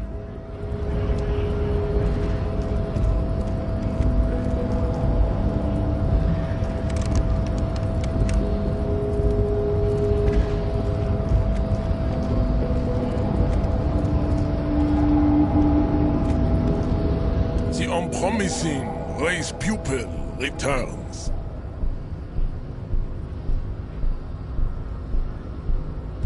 And...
Everyone can see that. It has little to do with the... Baby, don't be mean. Give him another chance. Anything for you, babe.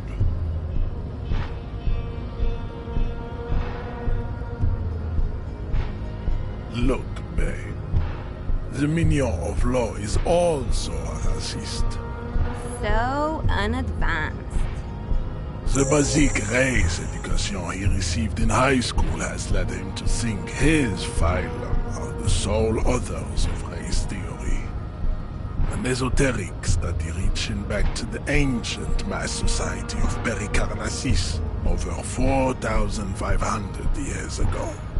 Basic racist, I take pity on you. You clearly want to enter the harbor bad. Like a little boy who wants to go on the potty. I can press the button for you. It will open the door. Very well. You may enter the door once. Our race conversation here has concluded. Finally. Let's go.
On second glance, someone has forgotten to properly close one of the drawers. It's unfortunate for the Union to just leave their paperwork lying around like this. Let's see what's inside, he thinks. The drawer opens smoothly. Inside is a well-organized selection of brown folders. Hundreds of documents containing logistical data. Two kinds of transactions stand out. Materials coming into Revachol from the outside world, from Muindi, Grad, and even Ilmara.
And the same materials being handed over to companies inside Revachol, Couron, Coal City, La Delta, and Jamrock are listed among. It's hard to make sense of this thicket of company names, dates, quantities, and percentages. You try to focus, but the lines are getting blurry.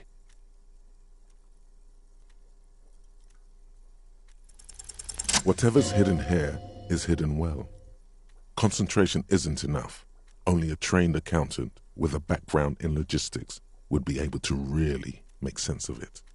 However, it appears to be a to-do list written in large, uneven capital letters. Remember, Leo, Everard's shoes, special whirling borscht, water Everard's plants. All items on the list have been crossed out and the note itself is crumpled. Everard Clare, probably. The head of the Debarders Union. One of his aides must have left it. Nothing incriminating here. What is so special about this borscht? Code for drugs? Booze? Blood?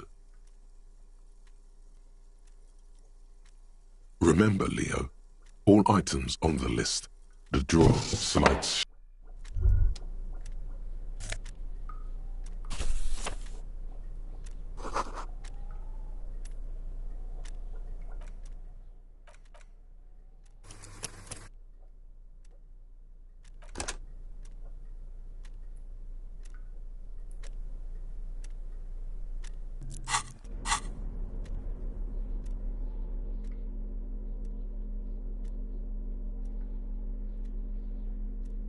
The front of this quarterly journal features a large satirical portrait of the late King Friesel. From the sides of his head, a pair of white antlers spread to the corners of the cover. Because white antlers are one of the symbols of communism, they represent a society in accord with the natural world and at the same time above it. Because Friesel was incompetent, foolish, and cruel. In short, the embodiment of everything the communards wished to overthrow. It's satire, you see. To your disappointment, there aren't any full-color pictures to direct your attention. Just column after column of... After rifling the pages with your... The magazine is divided into several sections. International developments, Kunst und Kultur, and local concerns. Comrade, as you know, this journal takes its name from Mazov's immortal expression, Du cristal à la fumée. This was his way of describing, but like the structures of capitalist ideology, we too are at risk of going à la fumée. Unlike many publications which are content to spoon-feed their readers reassuring drivel, la fumée. So please, if you value our radical Mazovian perspective on contemporary politics, culture, and international affairs, please consider subscribing today. Yours in struggle, the editors.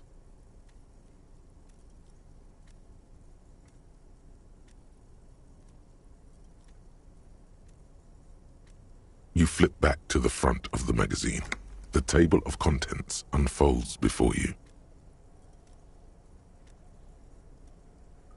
This section includes a long, tedious critique of the latest round of free trade negotiations between the EPIS nations and the Free State of Semenine.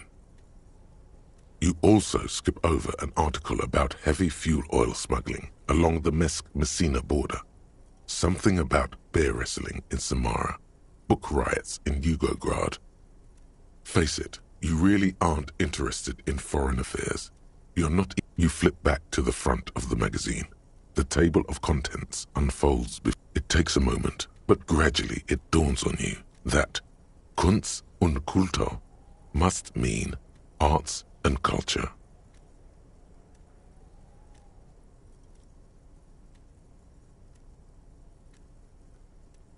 As you leaf through this section, you come across several reviews of recent radio plays, as well as a brief artist spotlight featuring a local artist identified only. The main feature, though, is a long essay titled, "This so-called artist spotlight is really just a brief Q&A, made all the briefer by the subject's evident hostility to her interviewer."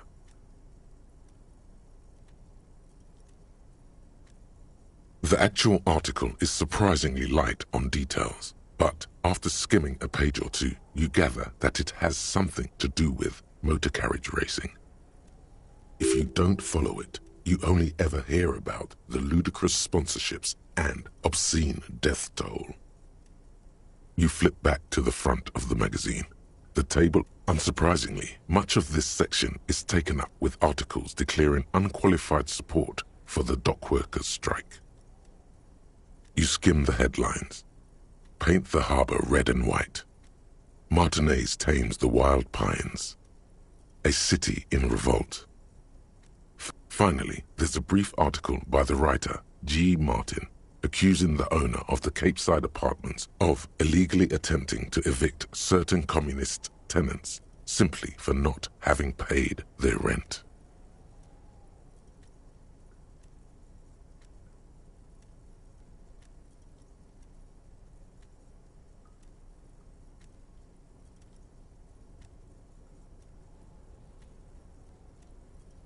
According to these editorials, private enterprise is simply a means of organizing labor that would already happen, regardless. It goes on to call the Wild Pines a nightmarish transnational leech sucking the life. You flip back to the front of the magazine. The table of contents unfolds before you. Unsurprisingly, you skim the head. Finally, there's a brief article by the writer G. Martin, accusing the writer G. Martin remarks dryly that capitalists love wealth redistribution, so long as it's only. You flip back to the front of the magazine.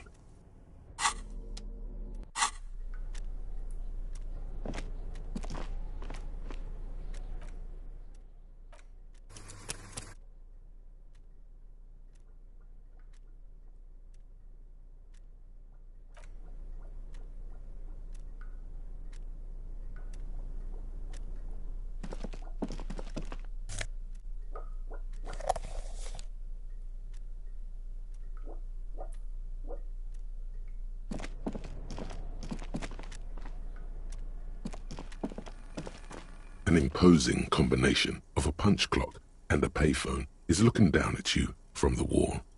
A note on the side says, "Tokens unavailable due to strike. Use change." The machine swallows your coin and seems to be waiting for your next move. It's unclear whether you actually have muscle memory. Right now, your finger is just undoubtedly no. Sure, why not? Muscle memory is a tricky thing. Nothing tricky about that. You just do, fail, repeat.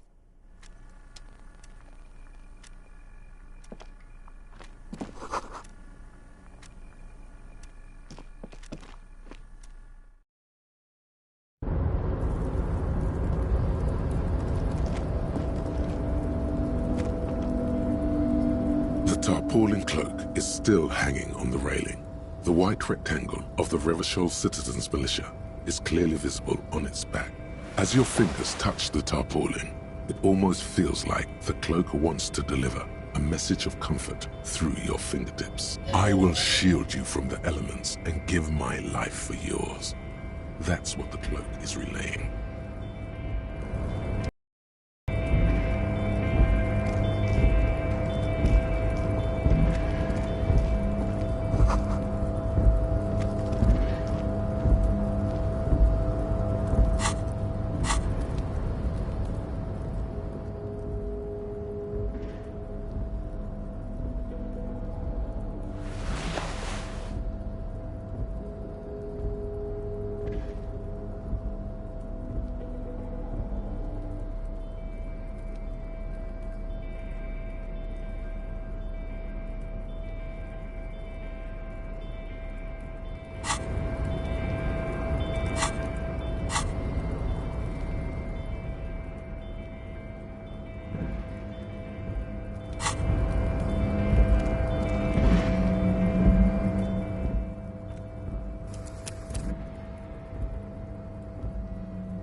All those empty wine bottles and cigarette butts on the ground.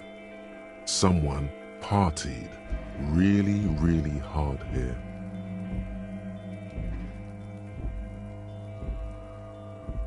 Well, they went through 6 bottles of potent Pilsner, 3 bottles of Commodore Red, and almost 4 packs of cigarettes. It must have been pretty hard.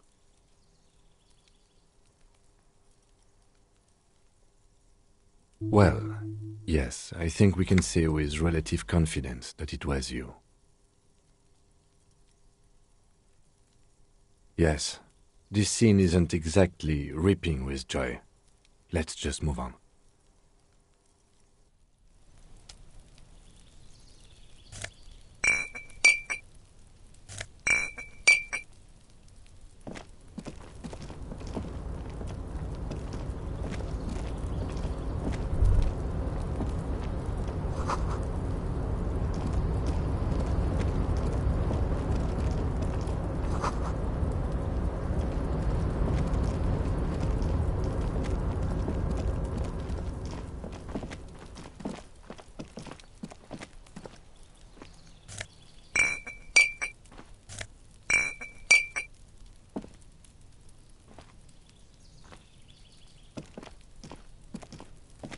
This is the night watchman's booth.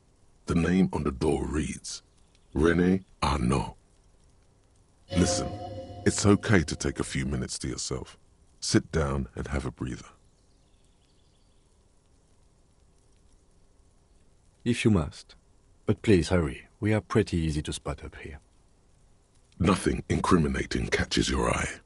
The cabinets are clean and their sparse contents meticulously organized. There's a framed photograph on the table.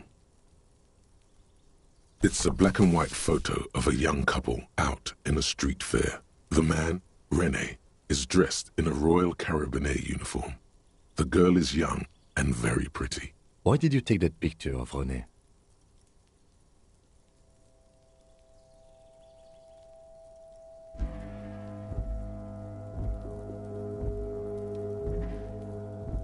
You're really interested in that old soldier. Not sure I understand your fascination, but sure, as long as it doesn't take up a whole lot of time. The chair is not as austere as the rest of the booth. A thin grey pillow is attached to the seat, secured to the stiles by black ribbons. The drawers are empty, save for old timesheets and receipts. One small box, however, does hold some cheap painkillers. They are slightly out of date. You take the painkillers. They are yours now.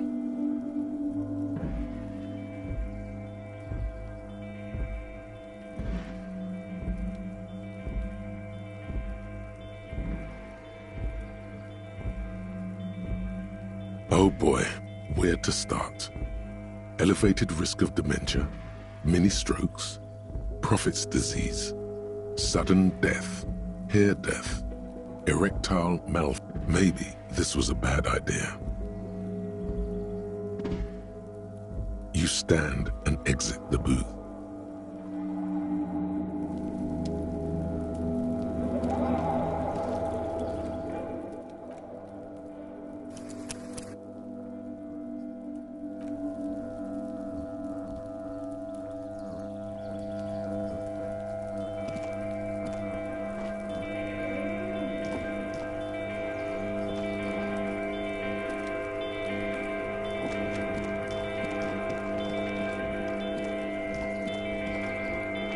This is the night.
Control panel with several knobs. 2 buttons marked Marche and Arrête off. Marche on, Arrête off. With a loud grind, the crane shifts overhead, moving a massive metal container through the air.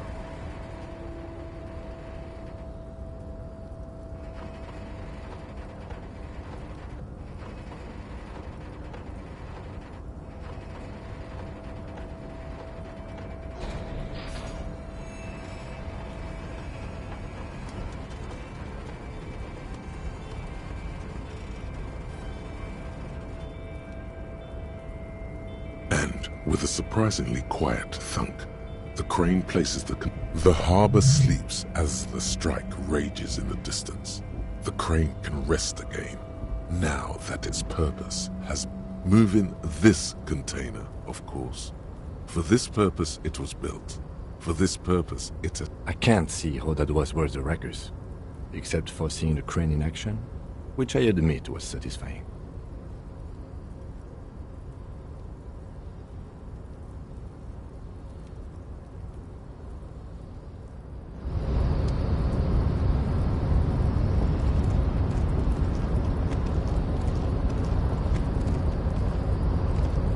Before you stands a cargo container, just one of many in the yard.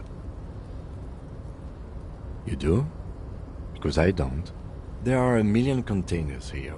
Why are you fixating on this one?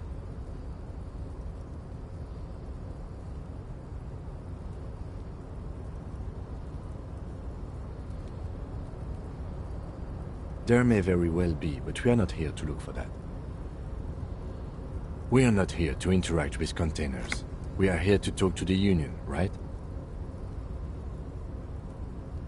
You attempt to turn the handle, to no avail.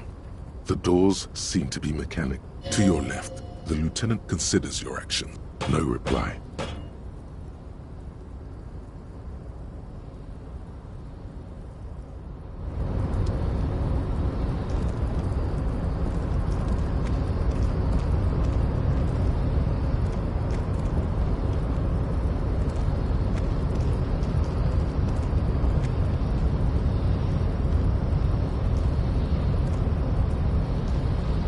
Rusting control panel with several. The crane does not return to its original position.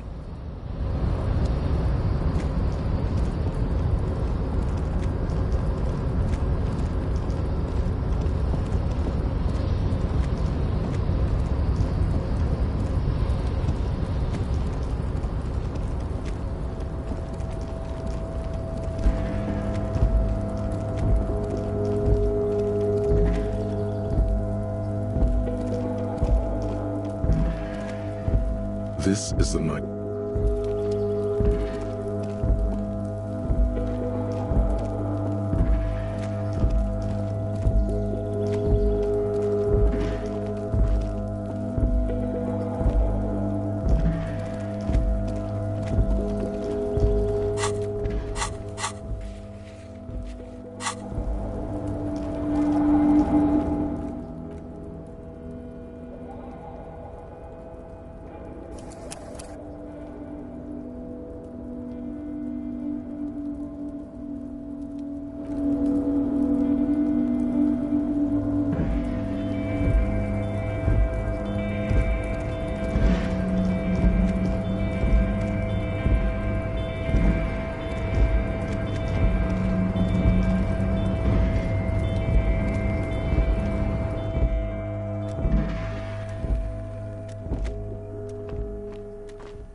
The already familiar cold.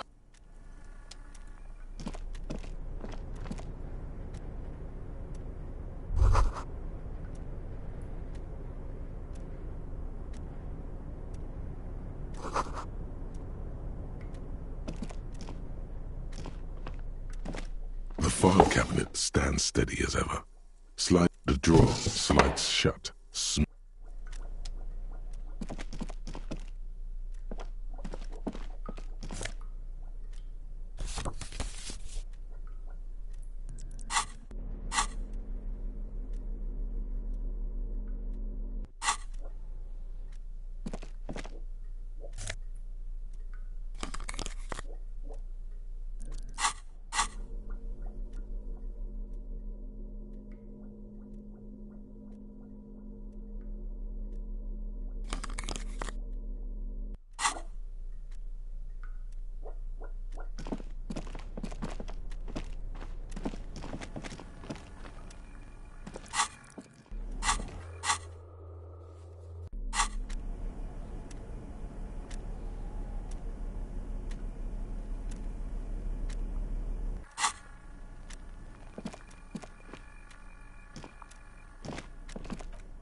This is the night watchman.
Container, container, I'll turn you nice and red. Container, container, put the logos... The lyrics to this Container song are being made up as he goes. The accent is so thick, it's impossible not to notice he's Ubi, from the vanishing peninsula of Ubis. Container, container, used to be Wild Pines. Container, container, now belongs to Everard.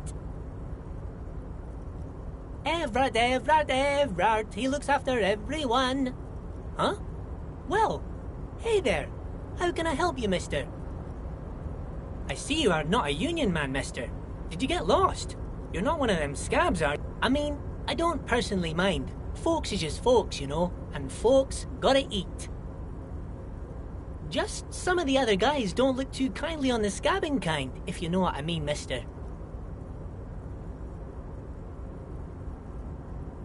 Oh yes, born and raised in Irish, mister. Mum had to leave my dad after he got a bit violent.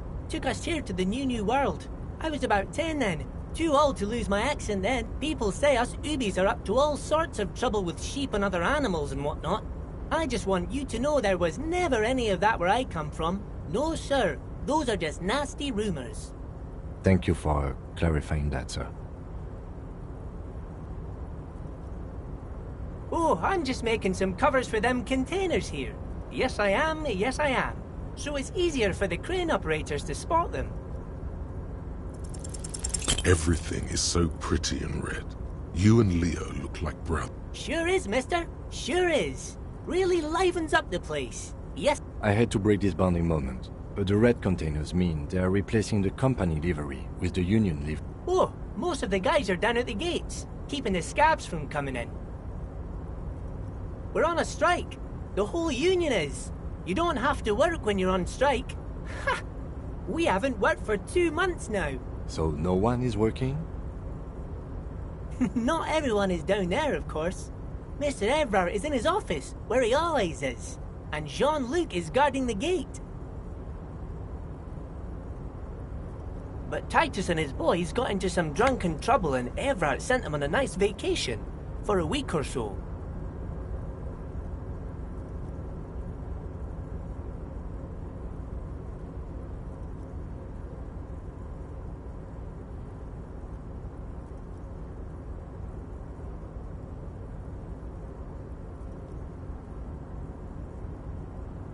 Oh, I'm not really supposed to talk about that. That's union business. Him and his boy stirred up something in town. Probably drank too much and got into a fight or something. I heard Mr. Everett telling them to take some time off.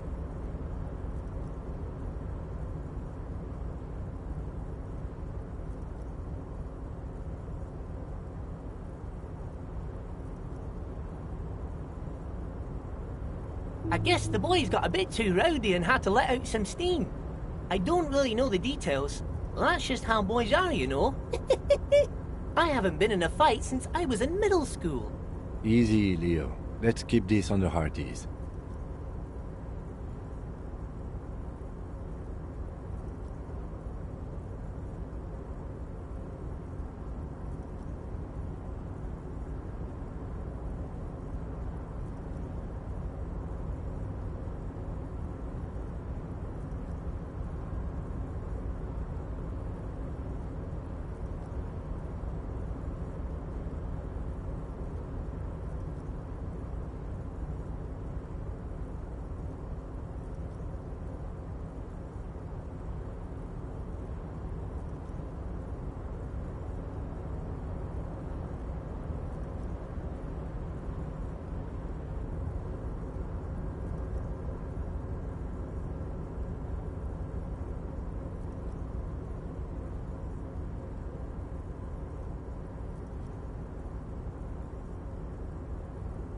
Too late. Leo's mouth is still moving, and the words are spewing forth. Now he's talking about some drunk sawmill owner who... No, he already switched to a prized fishing rod. He apparently... Yes, yes. Everybody needs a job, and this is mine. I'm Leonard, by the way. Leonard Bellick. But everyone calls me Leo. I'm like Mr. Everett's right-hand man when Mr. Edgar is out of town. And Mr. Edgar's right-hand man when Mr. Everett is away. Actually, Miss Beaufort is the right-hand man, but she's a lady. Who is this, Miss Beaufort? A real pretty lady with a skin like those Douai Sucre candy bars my missus likes so much. Them are real nice to suckle on once the dinner... But I can't listen to the radio all the time. There's so much to do around here, and I'm always busy keeping things running here. Yes, I am. Yes, I am.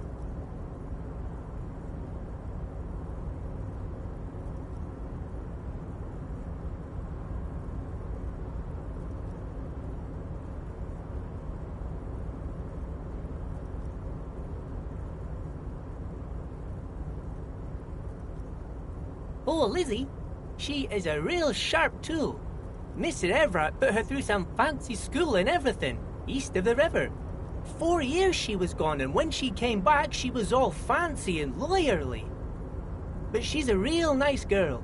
Grew up in this here neighborhood, knows everybody and gets along with everyone. Real pillar of the community one day, I'm sure. If me missus and me was to have a child, I'd be real happy if she turned out like her. But she can't have kids. Dr. Lemaitre said so, and she knows about such things. Been a doctor for almost 50 years, she has. Law school? Could she be talking about the union fixer, aka the gardener?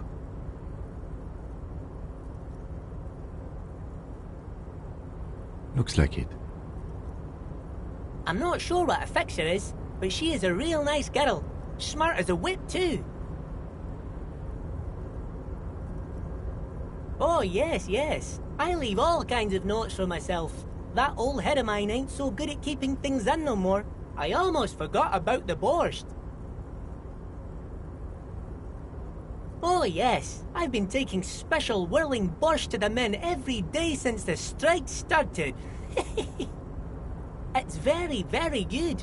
Makes a man feel so warm and happy. I feel like I could take on Mr. Renadan's boar dogs every time the lunch is done.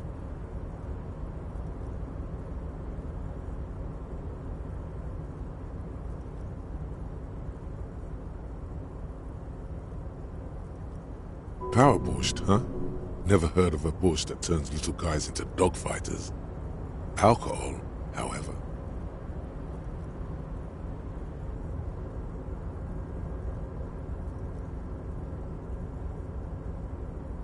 Yes, yes. I'm taking it to them. The borscht keeps them happy and in fighting spirits. Makes you all warm inside. They brew it in the whirling in rags. Oh, the whirling's cook. He makes it. Them is always talking with Mr. Manana in that weird language and laughing together. He doesn't speak what we speak. He's from Grad. Oh, sure, mister. Sure. You do that. Yes, sir. He didn't actually understand what you meant, and now he's just nodding along.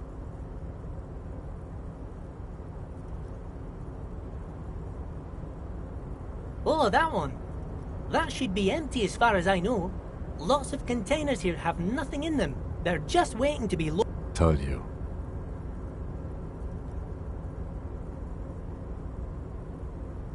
Oh, you want Mr. Everett then? He's an awfully nice fellow, he is. Him and his brother are both nice fellows. They've lived their entire lives in this here neighborhood. Guys like Mr. Everett and Mr. Edgar, his brother, are real good guys. Made Martinez what it is today. Mr. Everett and Mr. Edgar and I went to the same school, we did, when we were boys. Oh, Mr. Everett is where he always is. In his office, of course. Bye-bye now.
Before you is a walrus of a man seated behind a large desk. He looks up with great effort. He straightens himself up in his chair, yet says nothing. Welcome, Mr. Dubois, Mr. Kitsuragi. It's good of you two to stop by. Please, have a seat. I'm Everard Clare, head of the Debarders Union here in Martinez.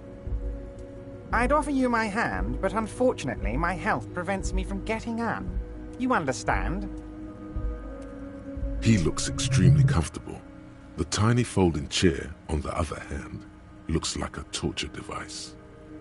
You go ahead, detective. Whatever he has in store for you, it can't be good, he thinks. I'll do my best. Forget about that. What's with this Dubois stuff? You're getting some seriously bad vibes from that name. Excellent, Mr. Dubois. I can see that you're a reasonable man, and reasonable men can be of great use to one another.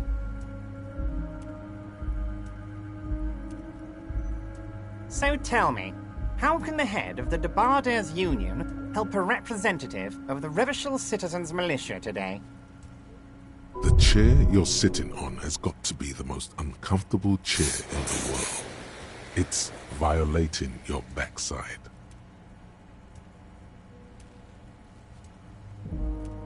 Oh, by the way, I heard you got a rather rude reception from a certain Lawrence Gart. Some people have no manners, it pains me to say. This should take care of that nonsense.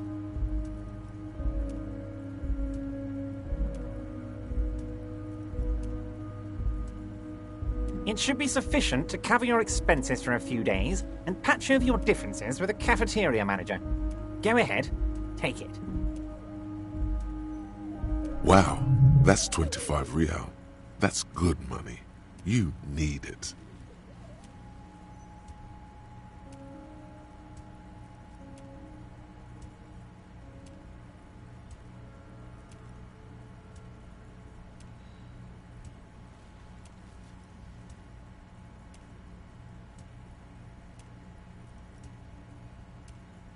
Don't mention it, but also don't forget it. I'm just kidding, of course. Now, I'd like to set your mind at ease about one other matter.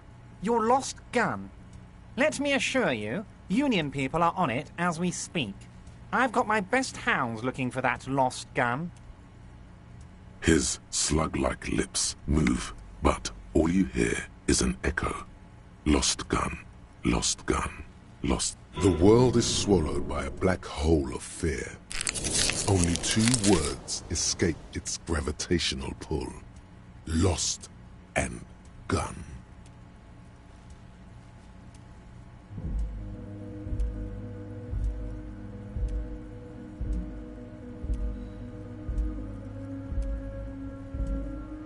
Are you all right, Harry? You seem anxious. Don't be. Everything's going to be all right. It's not like you left it loaded. You didn't lose a loaded gun. Local children aren't out there playing with it right now, pointing it into their own mouths. It's in a safe place. I just know it. I have a feeling everything's going to be all right.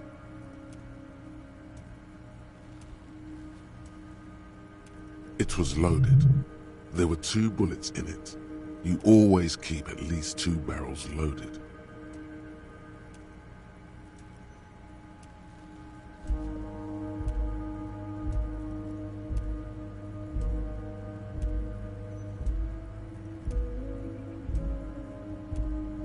Officer, we will deal with this later.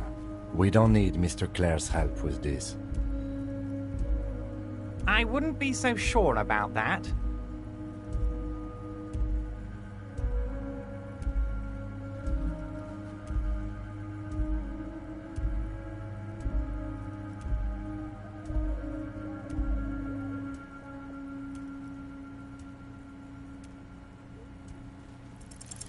God, you're sweating. Your knee is jerking. You're about to cry, aren't you? You're about to cry. Because you lost your gun, and those children are gonna shoot themselves with it. Mr. Dubois, you don't look so good.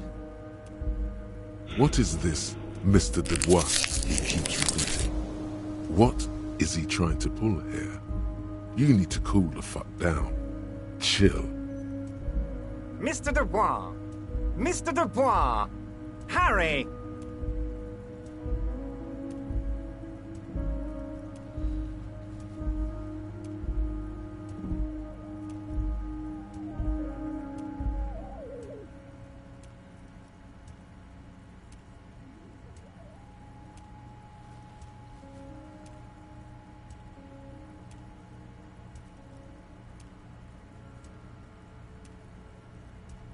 Mr. Dubois, are you... Maybe you could use your hands somehow, in a kind of throw-in motion, like you're throwing that Mr. Dubois act right back at him. He's Mr. Dubois.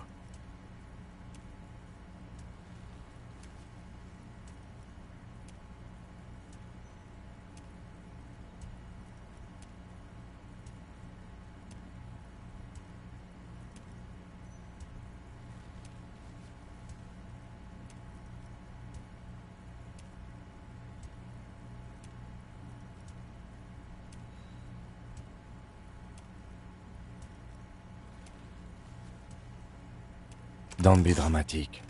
I can see your condition isn't terminal.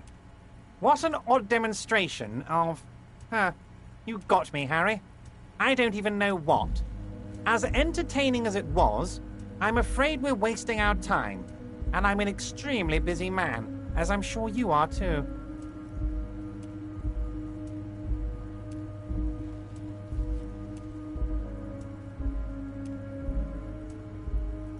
Okay, enough. We are here to ask you some questions pertaining to a murder investigation.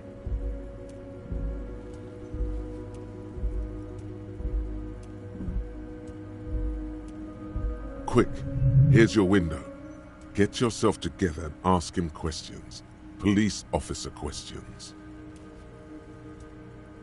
It is about time to stop embarrassing yourself. Questions will help you regain some of your lost dignity.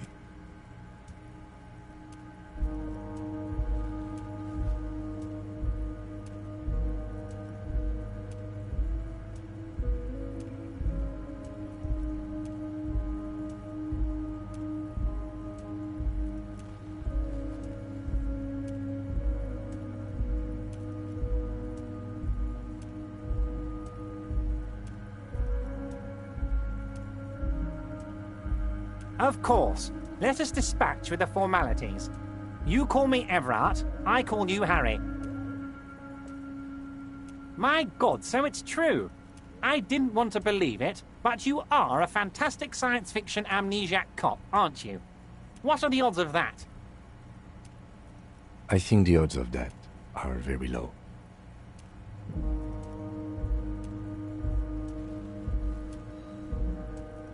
I assure you, there's nothing to be ashamed of, Harry.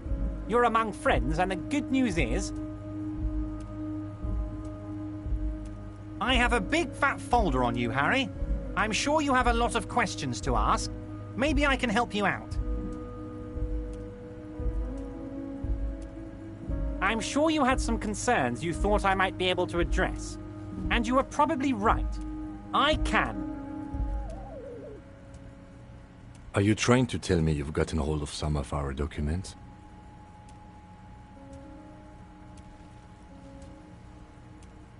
Mr. Kitsuragi, would you mind? Me and Harry are talking about his lost identity right now.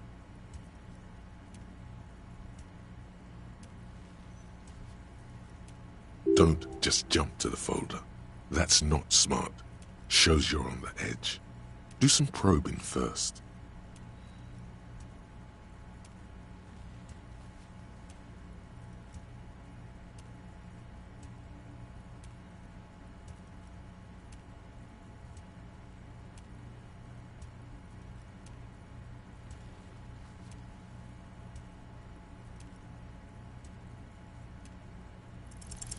Everard's large hands are covering the folder, but the look on his face... I'm sure it's not that bad.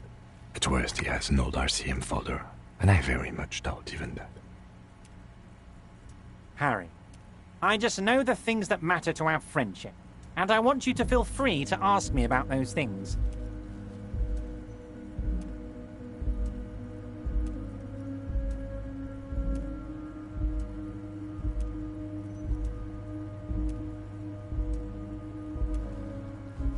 Family? Harry, you're not a family man. There's not one peep of family in here. Unless you think you're a family man. Do you strike yourself as a family man, Harry?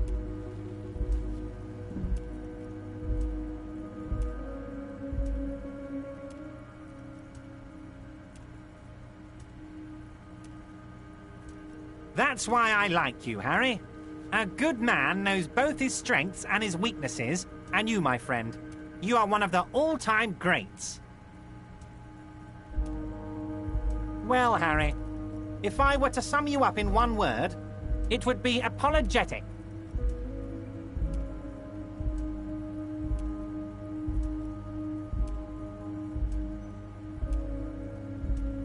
Yes, you seem to be, a lot of the time, but right now there's no reason to be. Let loose a little. Be you. It's Harry. Harry Dubois. You don't feel like either one of these things. You know what your name is. You have a sophisticated name, like that of a count, or a beautiful man.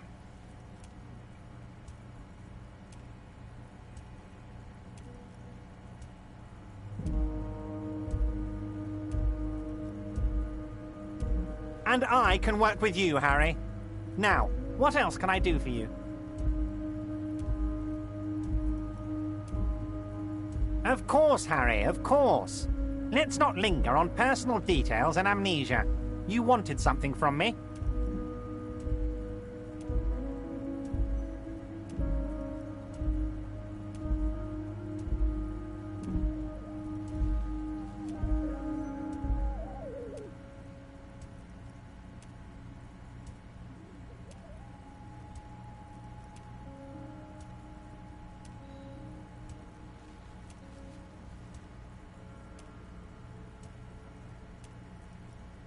Oh, of course. That's your main thing here. That's why you're in Martinez. I know everything that goes on around here, and I would love to discuss it with you. I mean, it's no secret that the lynching is connected to the strike. So much to talk about. Honestly, it's been weighing on me so heavily. I understand you need to interview me.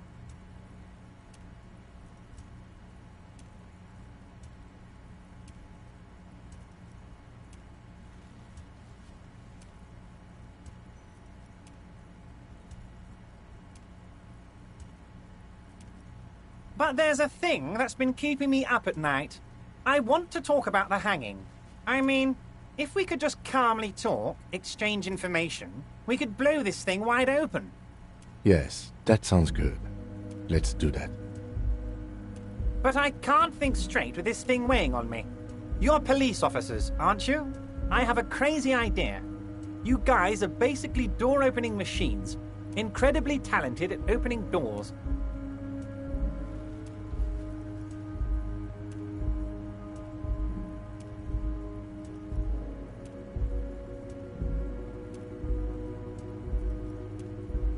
And I'm sure you're going to open this one with flying colours, Harry.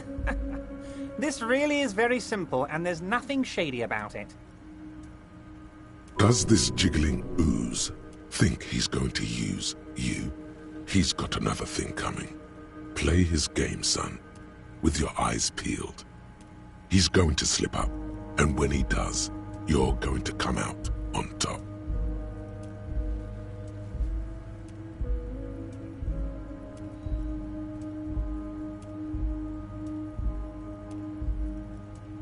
Oh, no one's. It's just a weasel. A weasel lives there. Nothing for you to worry about.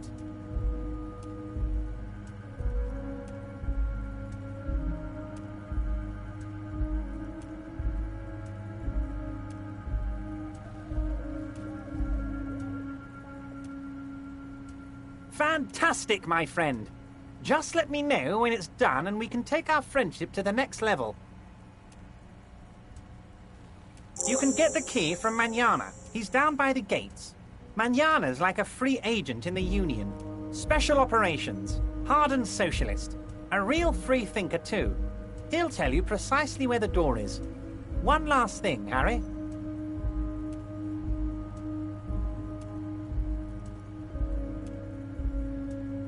Just open the door. You don't need to go in or anything. I just want that weasel to come home and see the unlocked door.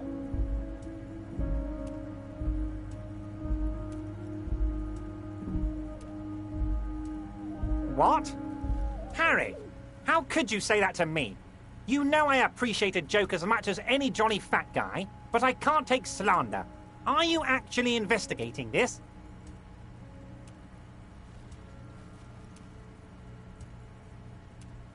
You've hurt me, Harry. Me, a friend. But you know what?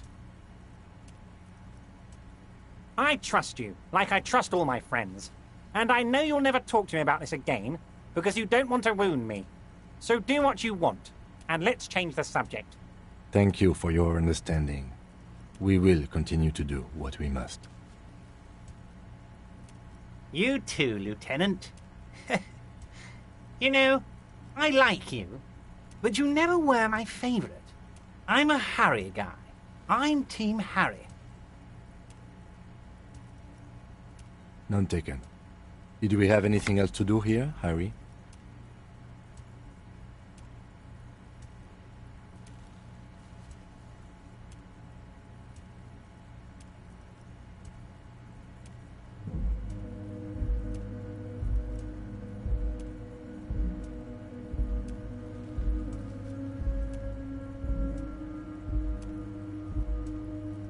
Oh, that's very nice. I haven't gotten around to her yet. I'm very, very busy, you see. I hope you're getting along. One thing I want to make very clear, Harry, is that this is not some kind of union versus corporation situation. Everyone is just pals here. Yes, we're all trying to do what's best for Martinez. Don't feel like you shouldn't work with her just because you and I are such good friends. I'm not a jealous guy.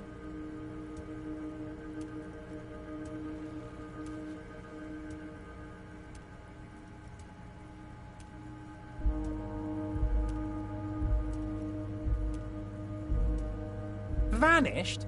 Harry, the woman left her casserole in the oven and couldn't make it here in time for the voting. Oh, did I leave my casserole on? Better go home and check. The election can wait. When she got back, the whole thing was over. Wait, there was no mention of a casserole from Joyce.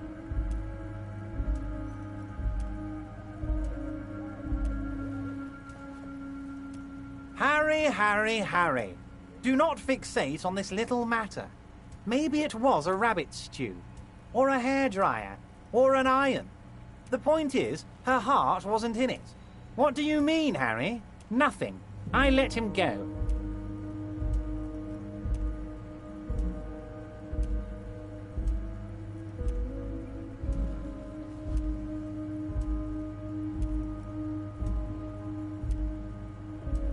He's an old man, Harry. I wanted him to spend more time with his family.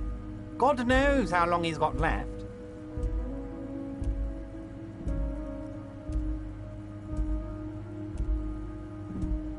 Harry! I have little people in my organization. I would never call someone a midget. What is this? Honestly, I'm beginning to think you're a midget, Harry. I'm only kidding, Harry. You're not a midget. No one is. We're pals.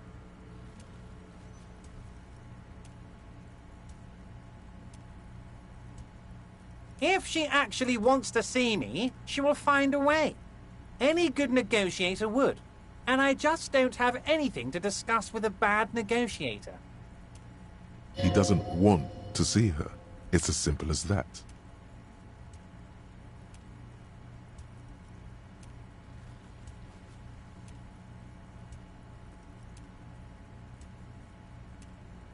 Yes, yes. Low balling, of course. This isn't a casino, Harry. Real people, real livelihoods are at stake here. But everything's a casino for those rich types. His expression makes it clear. This is childish and irresponsible behavior. Of course, Harry. Let me just assure you one more time. It's perfectly okay to share anything we discuss here with this Joyce. This is a completely transparent organization. I have no interest in what she is doing, but I myself have nothing to hide. Your business is your business, and I respect your privacy. Just remember, none of this is secret.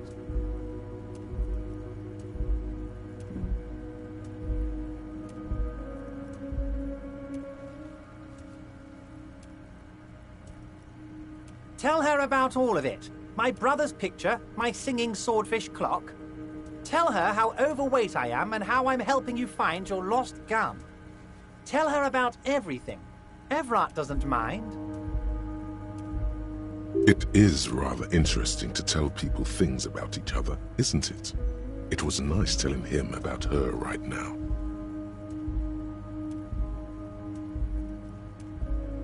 I don't know what that means, Harry. Shady brew? There are so many moving parts in my operation, I can't keep track of them all. You know what? Don't even tell me. Whatever it is, do it. Surprise me. Just one thing. If you can. He sincerely has no idea what you were talking about. And he doesn't care either. Honestly, I didn't want to bring it up, Harry. I heard you have become Measurehead's race pupil.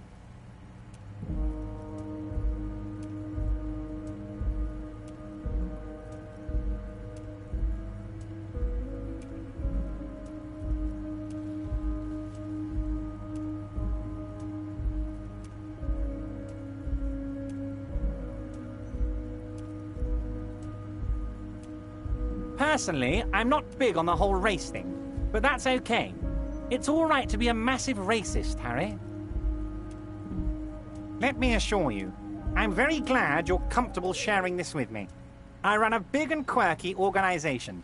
Everyone is welcome. Birds of all feathers. Anyway, I assure you, I am a very well-informed man. Information reaches me before I even get the chance to request it.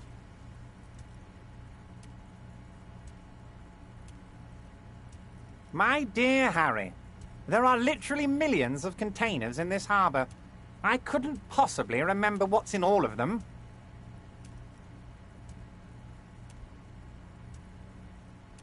Harry, you smooth-talking son of a bitch. Time is a precious resource, and I don't have enough of it to count containers with you. Smooth talking. Maybe that's the way to go about opening the container. You should at least try convincing it.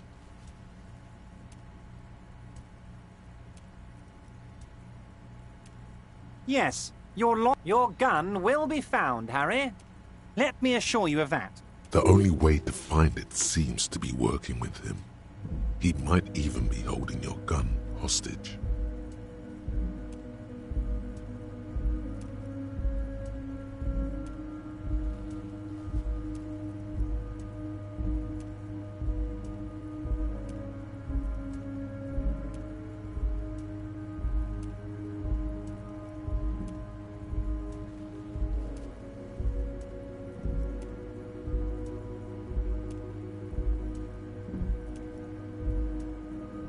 Damn it, Harry. That's exactly what it means.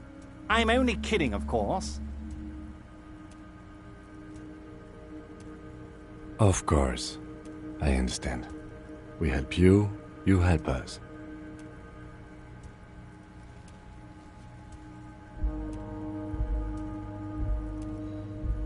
Let's hear it, Harry.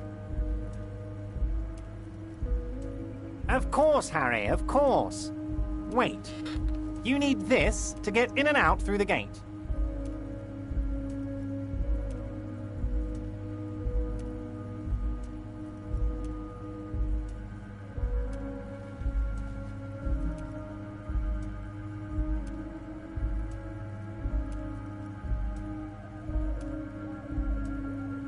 Here, you're one of us now. A real red and white union man. Take care, Harry.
The tear machine stands in the corner.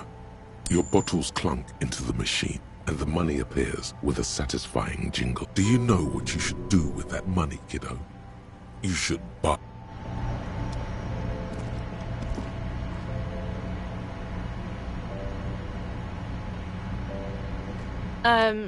Is this about the questions again? Because I don't really know anything. Wow. I didn't know you worked for the union, sir.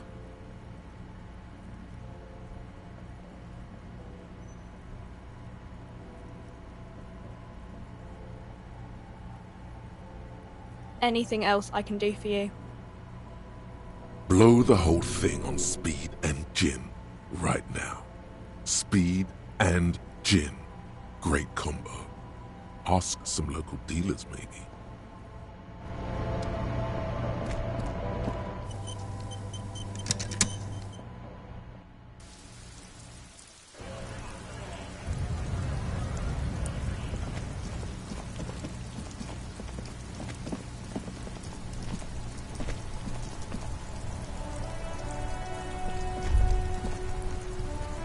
around you, rain falls on the great city of Revachol. Rain drips from the eaves and floods the gutters, washing the filth away. The spring thaw must be here. The snow is melting. Looking up at the sky, cold water dripping from your hat.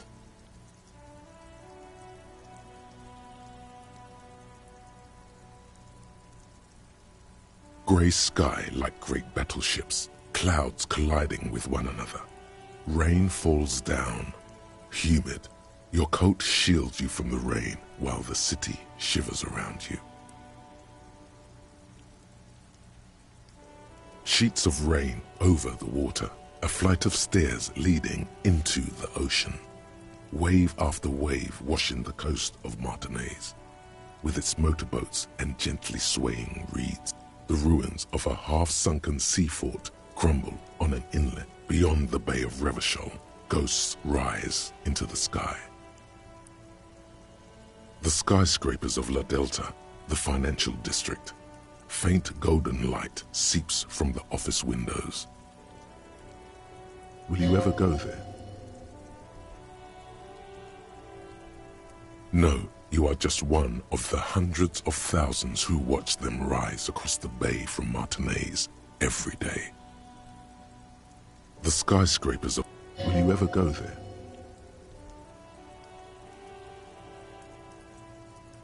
No, you are just one of the hundreds of thousands who watch the urban coastline, rain dripping off Eternite-covered roofs, cinder blocks left over from half-finished construction, a defunct research and development building, once seized by revolutionaries.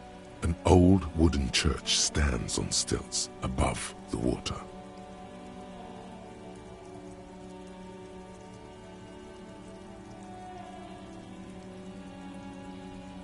Coal City, end of all lines.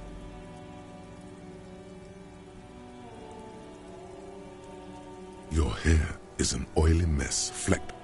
The great gates of the industrial harbor are locked. A chill runs down your back. You shudder like an animal trying to shake water from its hide.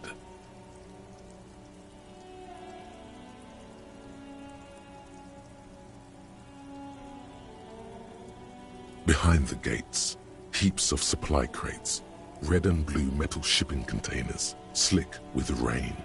The Greater Revachol Industrial Harbor is an artificial mountain range. Immense wealth resides within, and immeasurable poverty in its shadow. La Drusienne, King Drie's passenger harbor.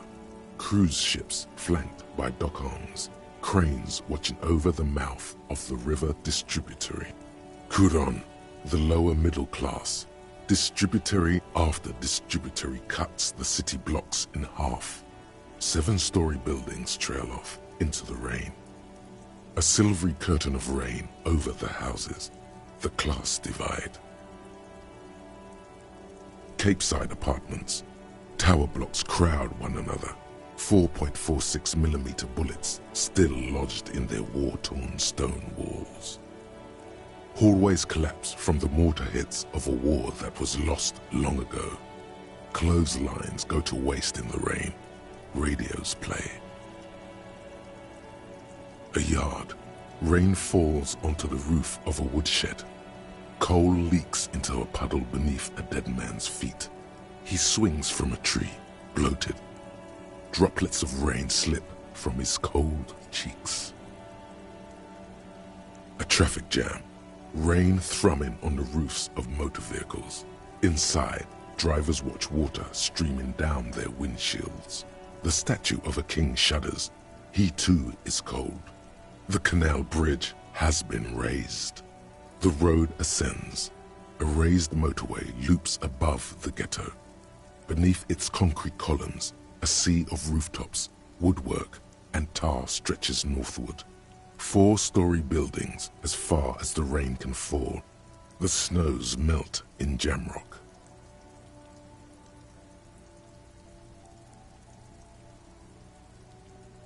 I've a brother in the cut. Where the wood at? To be in Martinez, where no one goes, at the runoff point of a long-forgotten canal, in the whitest part of town, in the shadow of the day the revolution failed. Standing in the rain, looking north, in the rain-swept distance, above the rooftops of Jamrock, a repurposed silk mill stands perched above the motorway exit. Precinct 41 hunches in the rain. Your vision blurs. You wipe your face with your hand. The rain stings your eyes, making you look up and blink. Coalition aerostatics hang like apparitions under the cloud cover. Way up there, where rain forms, rotors flutter silently. Your sight clears.